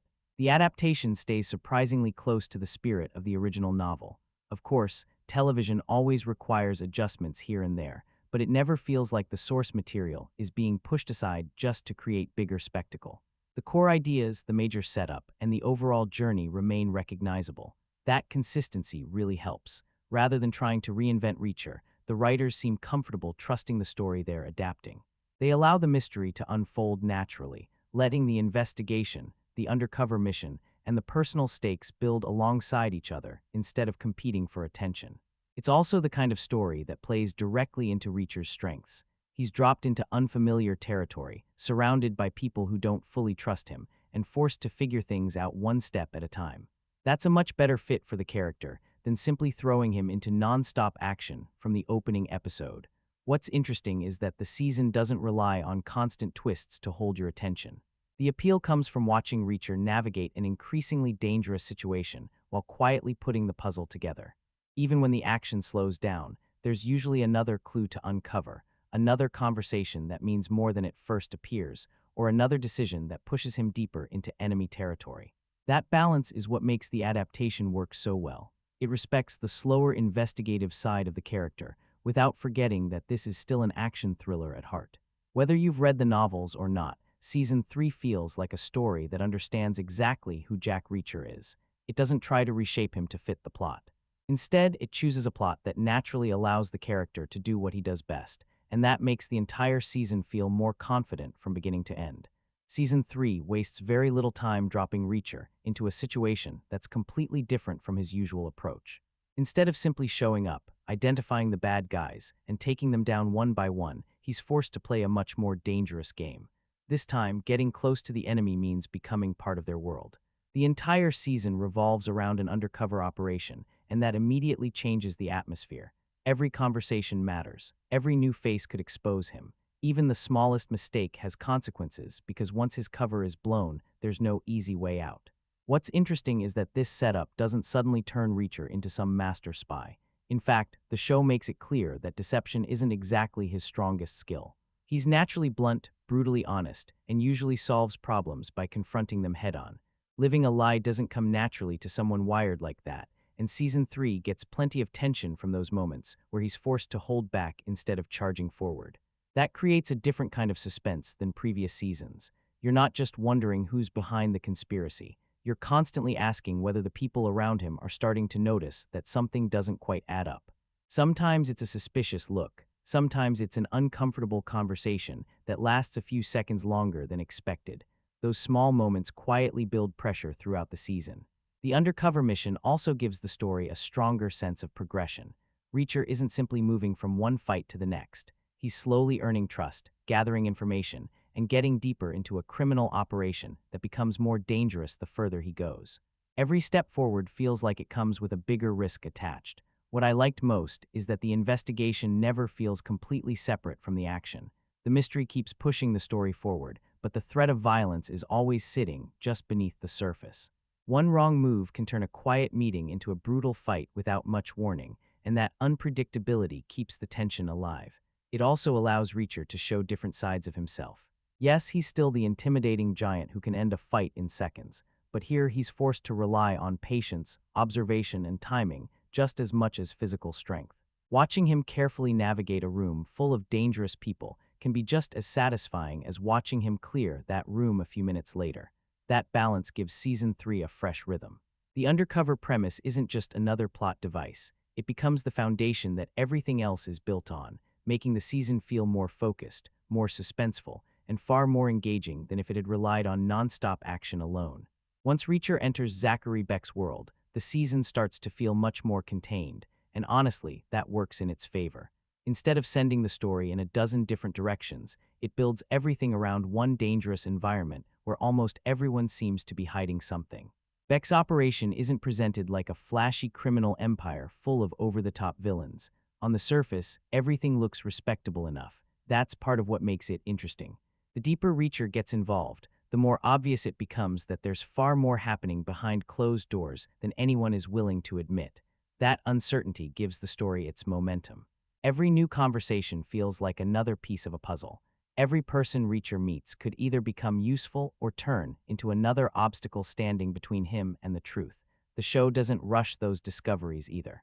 It slowly peels back the layers, allowing the tension to build naturally instead of revealing everything at once. What also helps is that Beck's world never feels completely predictable. There are moments where characters seem trustworthy, only for new information to shift your opinion.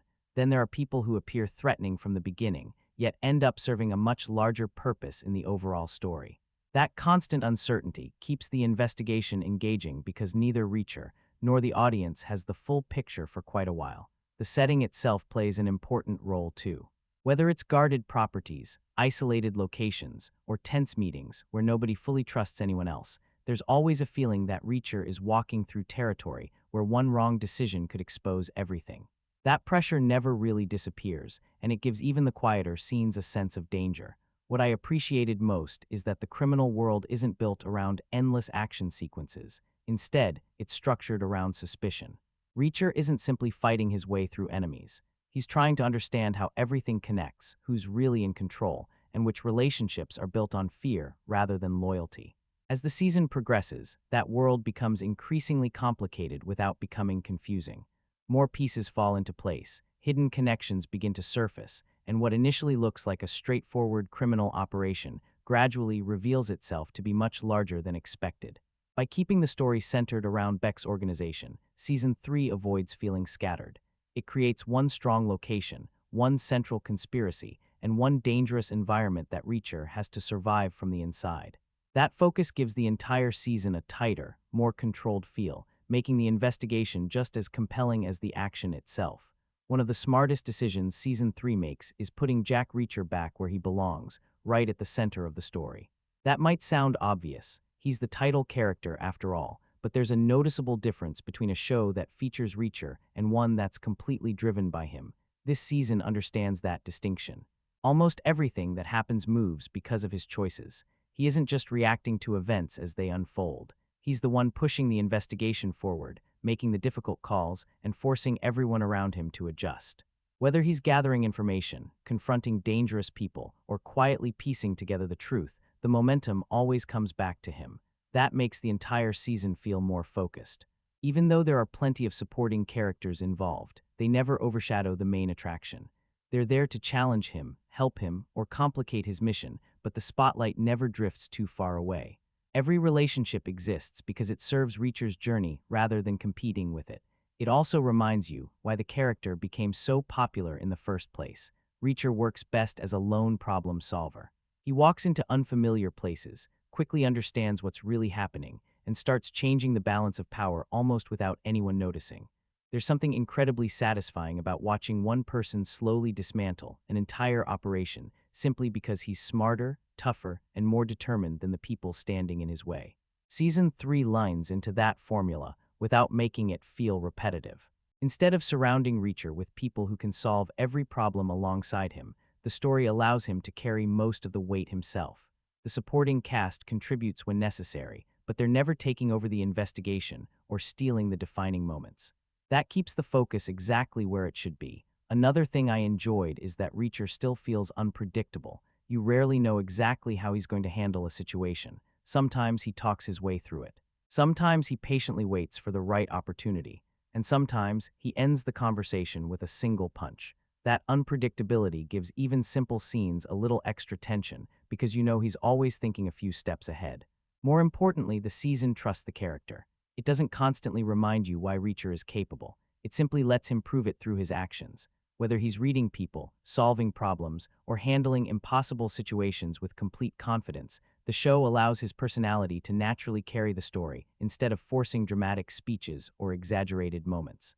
By bringing the focus back to one man navigating one dangerous mission, Season 3 recaptures a huge part of what made this series so enjoyable. Everything feels tighter, more confident, and more personal because Reacher is once again the heart of every major decision the story makes. If there's one thing almost everyone seems to agree on, it's that Alan Ritchson was born to play Jack Reacher. By the time you reach Season 3, it doesn't even feel like you're watching an actor trying to become the character anymore. He just is Reacher. The confidence, the calmness, the intimidating presence, it all feels completely natural. You never question whether he belongs in the role because every scene reinforces that he does.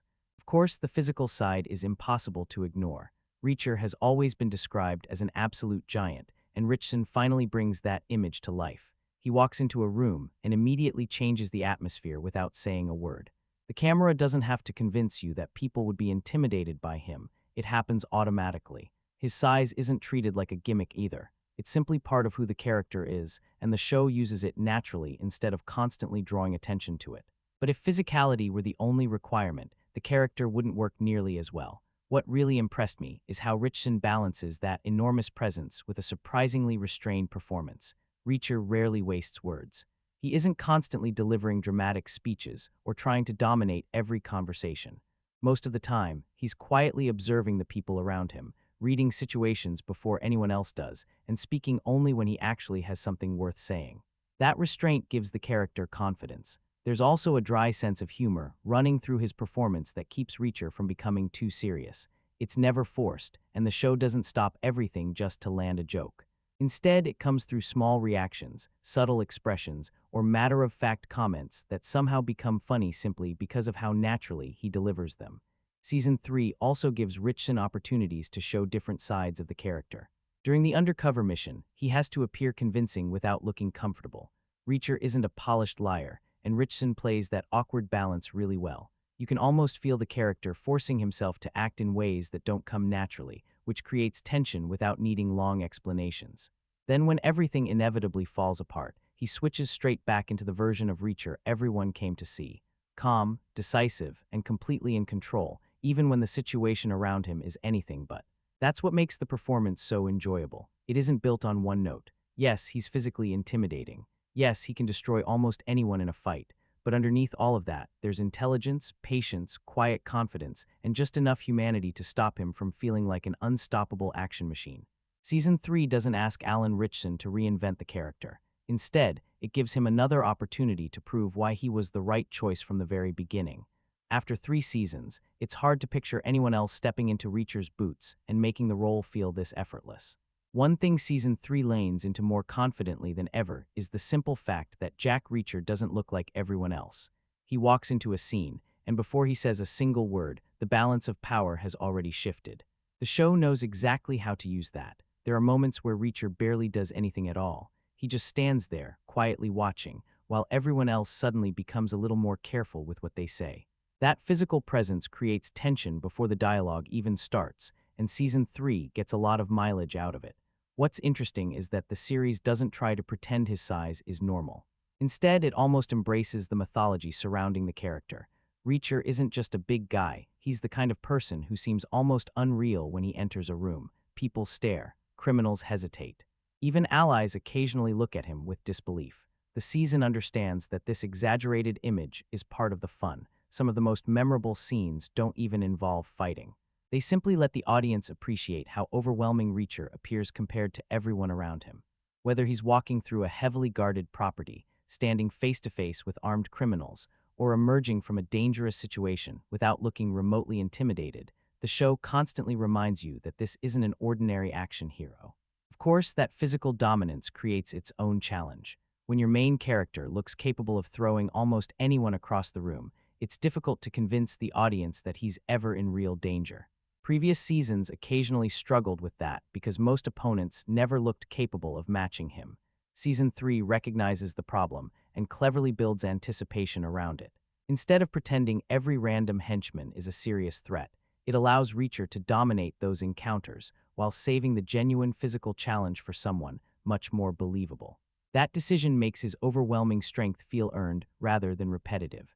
What also helps is that Alan Ritchson never plays the role like someone showing off. Reacher isn't flexing for attention or trying to prove how tough he is. His size is simply another tool, one that he uses with complete confidence because he knows exactly what he's capable of. That quiet certainty makes him even more intimidating than someone constantly trying to look dangerous. By this point in the series, Reacher has become something almost larger than life.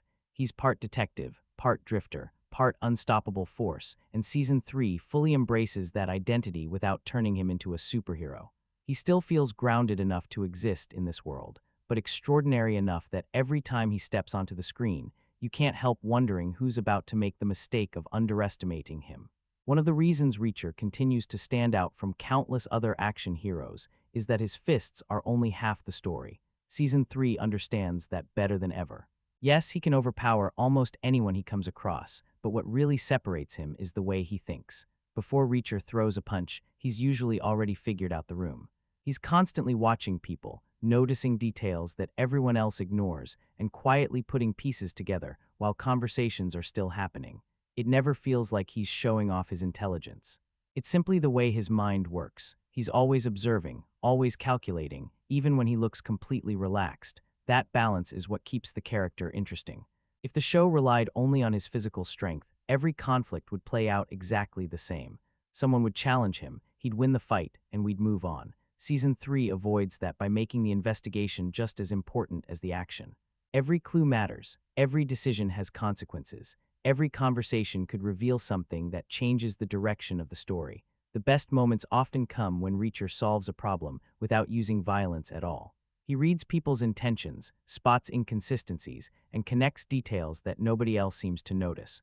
Watching those moments unfold is just as satisfying as seeing him clear a room full of armed criminals. Of course, when violence does become unavoidable, the transition feels natural. Reacher never fights simply because he enjoys it. He fights because, in his mind, every other option has already been considered. That makes the action feel like the result of his thinking rather than a replacement for it. Season 3 also does a good job of blending these two sides together. The investigation pushes him toward danger, and the danger forces him to rely on both his intelligence and his strength. One without the other wouldn't be enough. His mind gets him into places where brute force alone never could, and his physical ability gets him out when everything inevitably falls apart. That's what makes Reacher feel complete as a character. He's never just the smartest man in the room, and he's never just the strongest. He's both at the same time, and the series is at its best when it remembers that. It's a balance that many action shows struggle to maintain. They either turn their hero into an unstoppable fighter who rarely has to think, or into a genius detective who somehow avoids confrontation altogether. Reacher sits comfortably between those extremes, and Season 3 makes sure neither side overshadows the other. By keeping his intelligence as important as his physical dominance, the season delivers a version of Reacher that feels far more satisfying than a simple one-man wrecking machine. He's dangerous because of his muscles, but he's effective because of his mind, and that's a combination the show continues to get right. As strange as it sounds, one of the most interesting things about Season 3 is watching Jack Reacher do something he's not naturally good at. He's an incredible investigator. He can read people almost instantly, notice details everyone else misses, and stay calm under pressure. But asking him to lie convincingly for long periods, that's a completely different challenge. The undercover storyline puts him in exactly that position. For most of the season, Reacher has to earn the trust of dangerous people without revealing who he really is. The problem is that deception simply isn't part of his personality. He's direct to a fault. Normally, if he has something to say, he says it. If someone deserves a punch, they get one. Pretending to be someone else goes against everything that makes him, well, Reacher. That's where a lot of the tension comes from. You can almost sense how uncomfortable he is whenever he's forced to play along instead of confronting a problem head-on. He isn't the kind of character who enjoys manipulation or elaborate mind games. Every lie feels like something he's tolerating rather than mastering, and that actually makes the performance more believable. What's clever is that the show doesn't suddenly transform him into an expert spy just because the plot needs it. His cover works largely because of who he already is. He's intimidating, confident, and doesn't waste words. People around him often accept his blunt behavior because that's exactly what they expect from someone with his reputation. In a strange way, his honesty helps sell the disguise. Still, there are plenty of moments where it feels like everything could collapse with one wrong sentence. Those scenes become some of the season's strongest because they don't rely on explosions or fistfights. Instead, the suspense comes from simple conversations. A question lasts a little too long. Someone starts looking at him differently. A small detail doesn't quite add up. You find yourself paying attention to every reaction because you're waiting for someone to realize they're standing across from the wrong man. It also adds another layer to Reacher as a character. We spend so much time watching him dominate physical confrontations that it's refreshing to see him dealing with a situation where muscles alone can't solve the problem.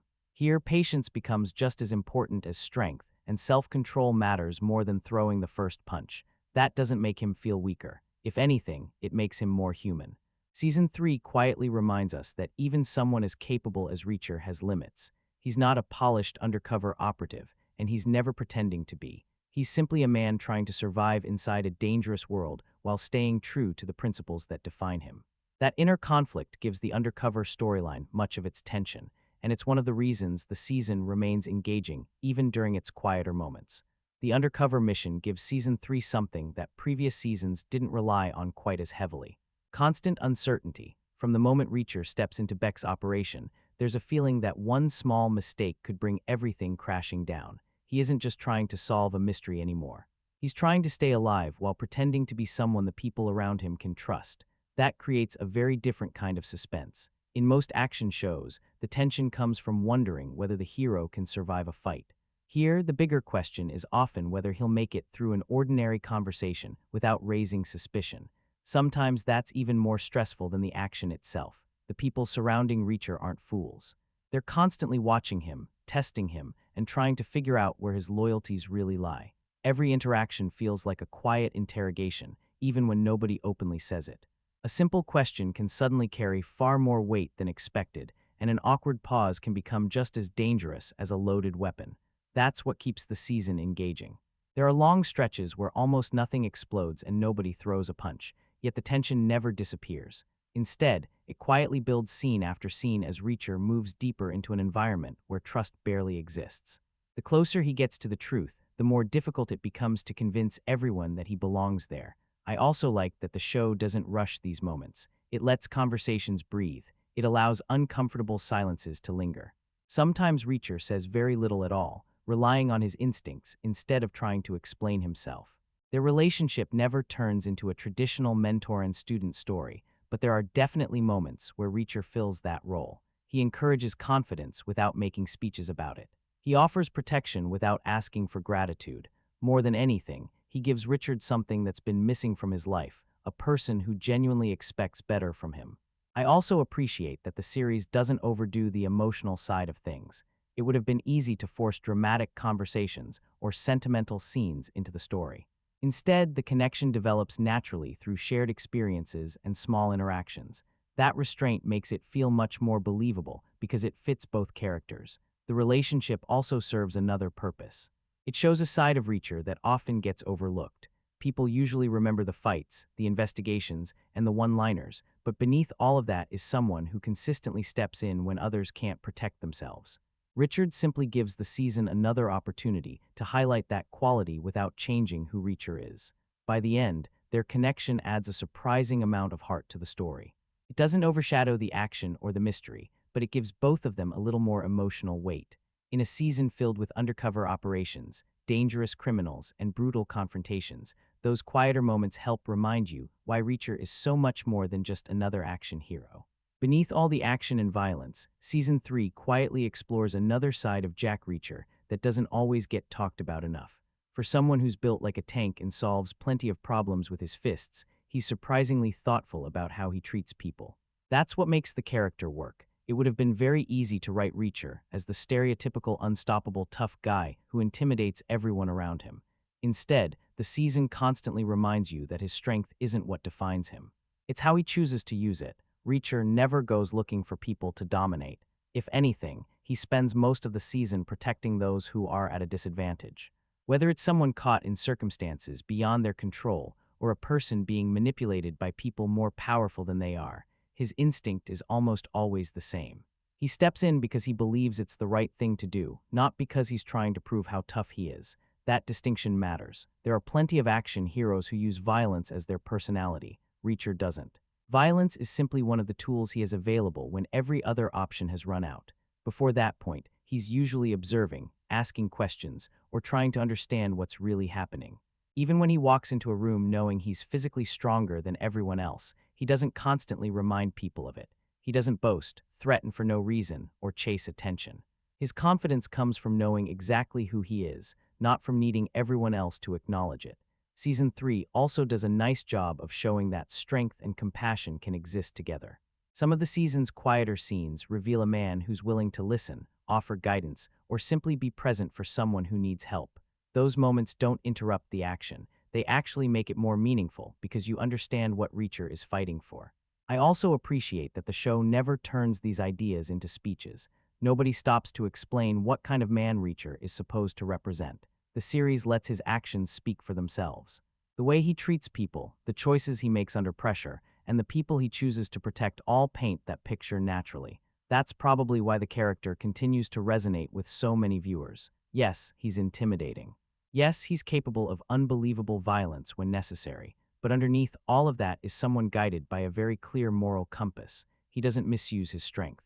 He uses it to stand between ordinary people and those who abuse their power. In a genre that's often filled with larger-than-life heroes, Season 3 reminds us that Reacher's greatest quality isn't simply that he's the strongest man in the room. It's that he's usually the one who's willing to carry the responsibility that comes with that strength, and that's what makes him far more compelling than just another action protagonist. Every Reacher story needs someone who can pull him into the middle of a dangerous situation, and this season that role belongs to DEA agent Sarah Duffy. At first, their partnership feels purely practical.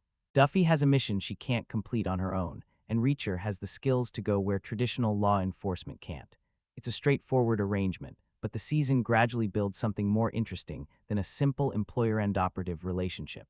What makes their dynamic work is how different they are. Duffy operates within the structure of an official investigation. She has procedures to follow, people to answer to, and limits she can't always cross. Reacher, on the other hand, has none of those restrictions. Once he believes he's on the right path, he'll do whatever he thinks is necessary, whether it fits the rulebook or not. That contrast creates a lot of the season's momentum. There are moments where they're working toward exactly the same goal, but approaching it from completely different directions. Duffy needs results without losing control of the operation, while Reacher is focused almost entirely on solving the problem in the fastest and most effective way possible. Despite those differences, they complement each other surprisingly well. Duffy brings information, resources, and a clear understanding of the larger investigation. Reacher brings instincts that can't be taught. He notices things others overlook, adapts quickly when plans fall apart, and has no hesitation about putting himself in danger if it gets him closer to the truth. I also like that the series doesn't force unnecessary conflict between them. It's common for action shows to create endless arguments between the hero and the law enforcement partner just to manufacture drama. Season 3 avoids leaning too heavily on that. They certainly don't agree on everything, but there's a growing level of mutual respect that develops naturally as the mission becomes more dangerous. That respect is earned rather than announced. Neither character spends time convincing the other of their abilities. They simply watch each other work. As the investigation progresses, Duffy learns why Reacher is so effective, while Reacher recognizes that her determination and commitment to the case are just as important as his own methods. Of course, not every aspect of the character landed perfectly for everyone. Some viewers weren't completely sold on certain performance choices, but even those criticisms rarely take away from Duffy's importance within the story. She remains a key part of the investigation and gives Reacher someone capable of matching his determination, even if they don't always share the same approach. By the end of the season, their partnership feels like one of the stronger supporting relationships in the series. It never overshadows Reacher, but it strengthens the investigation and gives the story another layer beyond the physical confrontations. Together, they keep the mission moving forward, each contributing something the other simply couldn't replace. Not every supporting character in Season 3 is designed to steal the spotlight, and that's actually what makes Guillermo Villanueva stand out. Compared to the larger-than-life personalities surrounding him, Villanueva feels refreshingly ordinary. He's not the biggest person in the room. He isn't constantly delivering clever one-liners, and he doesn't have the kind of overwhelming screen presence that immediately demands attention. Instead, he brings something the season quietly benefits from, a sense of realism. As Duffy's partner, he's the steady presence within the investigation. While Reacher is improvising his way through dangerous situations and constantly taking risks, Villanueva represents the more measured side of the operation. He's dependable, professional, and focused on doing the job without unnecessary drama. That balance works surprisingly well. A story filled entirely with extreme personalities can start to feel exaggerated after a while. Having someone who reacts like an ordinary person helps ground the world around Reacher. It reminds you that not everyone can casually walk into a criminal organization without hesitation or survive impossible situations through sheer confidence. There's also an interesting contrast between Villanueva and Reacher. Reacher often appears completely comfortable in dangerous environments, almost as if chaos is where he belongs. Villanueva feels more like someone who's aware of the risks every step of the way. That difference doesn't make him weak, it simply makes him relatable. Because of that, there's a subtle tension surrounding his character. Whenever situations become more dangerous, you naturally worry about him a little more than some of the others. He doesn't have Reacher's overwhelming physical advantages, and the series occasionally uses that vulnerability to remind the audience that not everyone is equally equipped to survive what's coming. Even though he isn't the season's most prominent character, he never feels unnecessary. Every investigation needs people working behind the scenes, gathering information, supporting the operation, and helping move the mission forward. Villanueva fills that role effectively without demanding constant attention, allowing the larger personalities around him to shine while still making meaningful contributions himself. I also appreciate that the show doesn't try to transform him into something he's not. He isn't suddenly turned into an unstoppable action hero or given exaggerated moments just to make him seem more important. He remains grounded from beginning to end, and that consistency actually makes the character more believable. Sometimes a supporting role succeeds simply by making the world around the main character feel more authentic. That's exactly what Villanueva does in Season 3. He may not dominate the conversation afterward, but he quietly strengthens the story by giving the investigation another believable, dependable presence. One of the biggest differences between Season 2 and Season 3 is how the series handles returning characters, and Francis Neagley is probably the best example of that.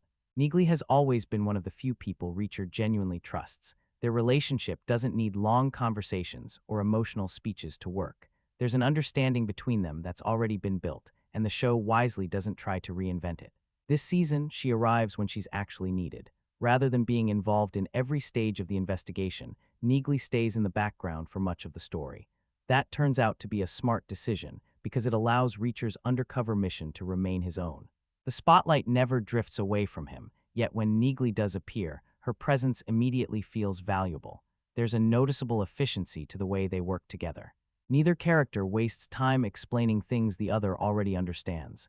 They trust each other's judgment, communicate quickly, and get straight to solving the problem. It's a partnership built on experience rather than constant reassurance, and that makes every interaction feel natural. I also like that the season doesn't use Neagley simply because audiences expect to see her.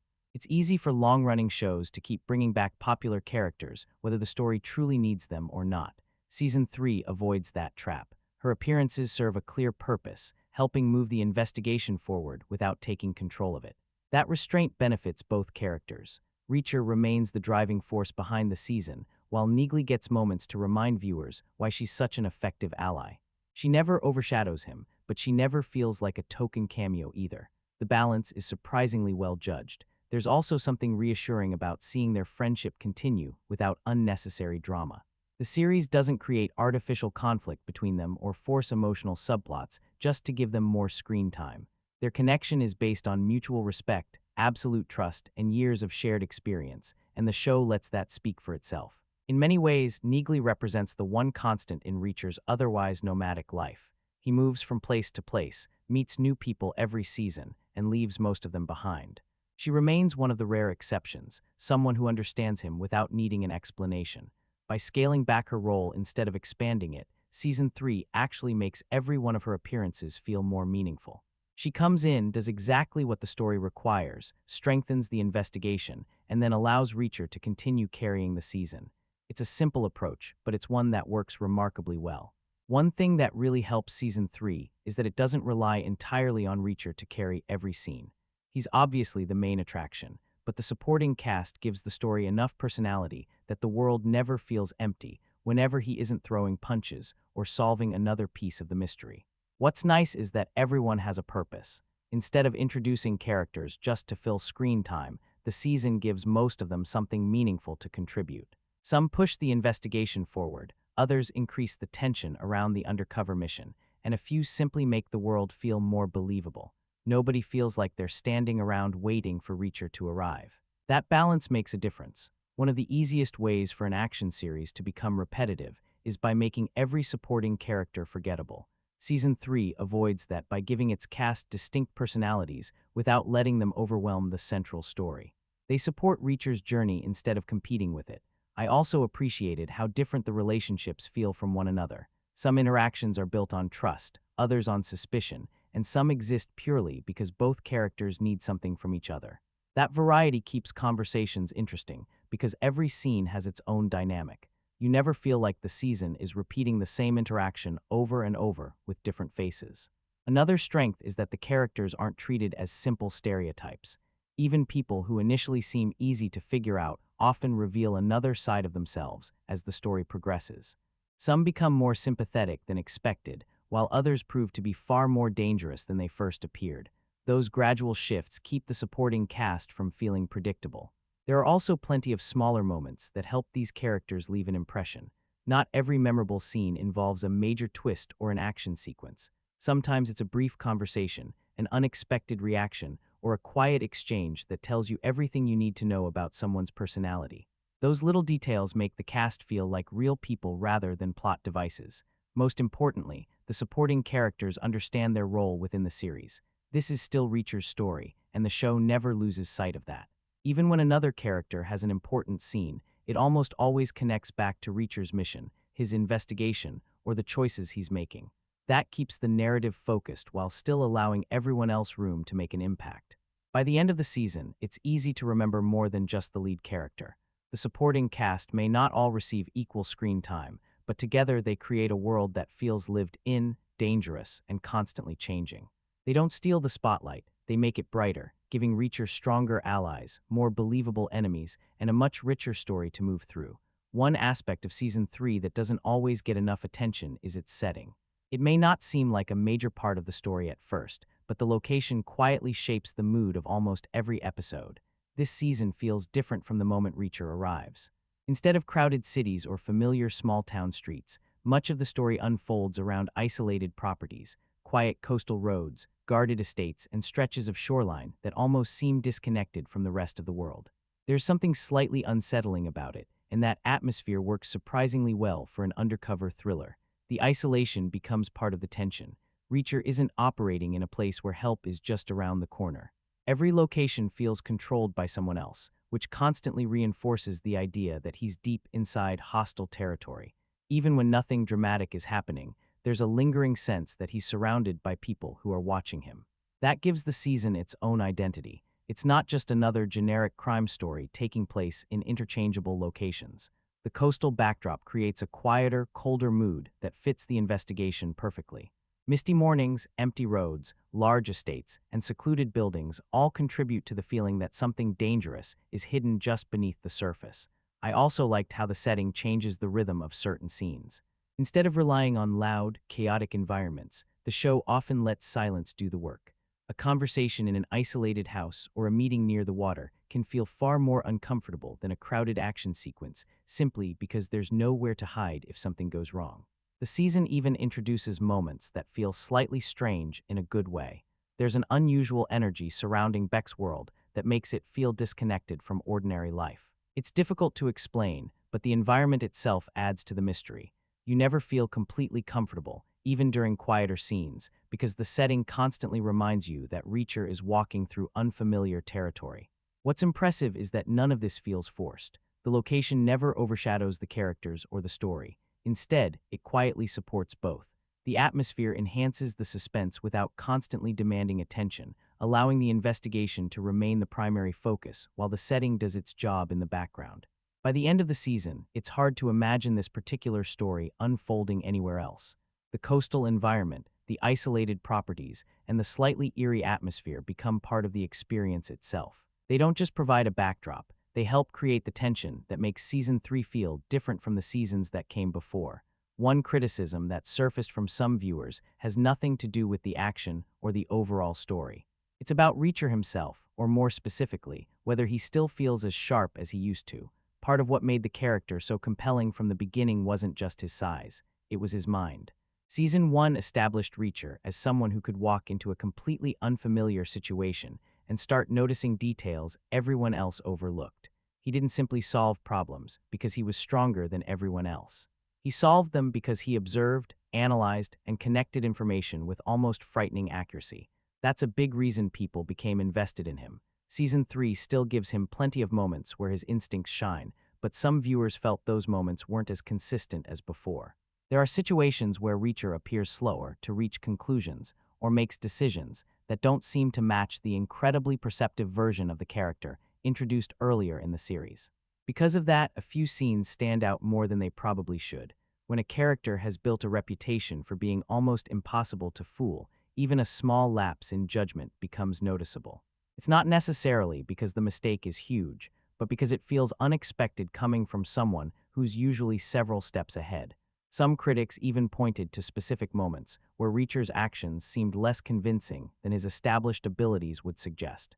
Those scenes created the impression that the story occasionally adjusted the character to fit the plot instead of allowing the plot to naturally fit the character. That's where the frustration comes from. People don't expect Reacher to be perfect. In fact, giving him limitations can make him more interesting. But they do expect him to remain exceptionally observant and intelligent, because that's one of the defining qualities that separates him from countless other action heroes. At the same time, I don't think the season completely abandons that side of the character. There are still plenty of moments where Reacher quietly reads a situation, notices something everyone else misses, or pieces together clues long before the people around him. Those scenes are still there, and they remind you why his investigative skills have always been just as important as his physical strength. The issue is more about consistency than absence. When the writing allows Reacher to think like Reacher, the character is every bit as engaging as ever. It's only during a handful of moments that some viewers may feel he's been simplified a little to keep the story moving. Fortunately, those moments never define the season.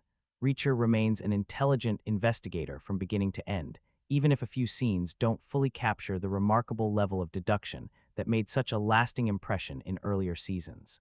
It's a criticism worth mentioning, but not one that completely overshadows everything else the season gets right. By the third season, one thing starts becoming a little predictable, and that's Reacher's relationship with the season's primary female character. On its own, there's nothing particularly wrong with it. The chemistry feels natural enough, and it never completely distracts from the main investigation. But after watching multiple seasons back to back, you begin to notice that the same idea keeps returning. Reacher arrives somewhere new, becomes involved in a dangerous situation, meets a woman who's connected to the case, and before long, a romantic connection begins to develop. Once or twice, that feels perfectly reasonable. By the third time, though, it starts feeling more like part of the formula than something that grows organically from the story itself. You can almost see it coming before the characters do, and that predictability takes away a little of the spontaneity. What's interesting is that the season doesn't rely heavily on the romance. It never becomes the central focus, and thankfully, it doesn't interrupt the investigation or slow down the action for long stretches. The main storyline always remains the priority, which is probably why this criticism doesn't bother everyone. Still, I can understand why some viewers brought it up. One of Reacher's defining traits is that he's constantly moving. He doesn't settle down, doesn't stay in one place for very long, and rarely builds lasting personal relationships. Because of that, repeating a similar romantic arc every season can make his journey feel a little more predictable than it needs to be. In some ways, the character is actually more interesting when the show focuses on his independence. His interactions with allies, enemies, and the people he chooses to protect often reveal more about who he is than a brief romance ever could. Those relationships tend to leave a stronger impression because they're rooted in trust, respect, or shared danger rather than attraction. That's not to say the romantic element doesn't work. It fits naturally enough within the story, and it never overwhelms the season. The issue is simply that audiences have now seen a version of this dynamic before. Once something becomes expected, it loses some of its impact. If the series continues beyond season 3, I'd actually like to see it take a different approach. Reacher doesn't need a romantic subplot every time he walks into a new town. His personality, the mysteries he solves, and the people whose lives he changes are already compelling enough to carry the story on their own. It's a fairly minor complaint in the grand scheme of things, but it's one of those recurring patterns that becomes more noticeable the longer the series goes on. Breaking away from it in future seasons could make Reacher's journey feel even fresher than it already does. By the time you've watched 3 seasons of Reacher, one thing becomes very clear. This television series isn't trying to compete with the Tom Cruise movies by copying them. It's succeeding by embracing what makes Jack Reacher unique in the first place. For years, one of the biggest debates among fans had very little to do with acting ability. It was about appearance. Tom Cruise brought plenty of charisma, confidence, and intensity to the role, but many readers of the novels never fully accepted him as Jack Reacher because he simply didn't match the physical image described in the books. Reacher has always been portrayed as an enormous, intimidating figure, a man whose presence alone changes the atmosphere of a room. Season 3 reminds you why that detail matters. Ritchson doesn't have to convince the audience that people would hesitate before confronting Reacher. His physical presence does a lot of that work automatically. Whether he's standing silently across from an enemy or walking into a room full of criminals, the reactions around him feel believable because he naturally fits the character's larger-than-life description. Of course, casting isn't only about size. What really makes the comparison interesting is how Ritchson combines that physicality with the quieter side of Reacher's personality. He doesn't play the character as someone who's constantly trying to prove how tough he is. Instead, he lets confidence, observation, and restraint do most of the work. That combination makes the performance feel much closer to the version many readers imagined. That doesn't mean the earlier films deserve to be dismissed. Tom Cruise approached the character differently, and there are viewers who still enjoy those movies for what they are. His version leaned more toward a fast-moving action thriller, while the television series has the advantage of spending multiple episodes exploring investigations, relationships, and slower character moments. Season 3 benefits enormously from that extra room to breathe. It allows Ritchson to show every side of Reacher instead of limiting him to 2 hours of action. We see the investigator, the strategist, the protector, and when necessary, the unstoppable fighter. That broader canvas makes the character feel more complete. In many ways, the comparison has become less about which actor is better and more about which version feels closer to the spirit of the source material.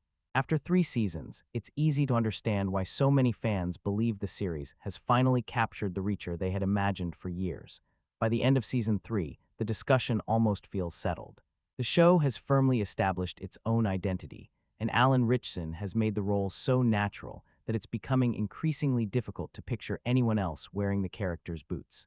That's probably the strongest compliment an adaptation can receive. After spending an entire season with Reacher once again, I walked away feeling like the series had found its footing. Is it perfect? No.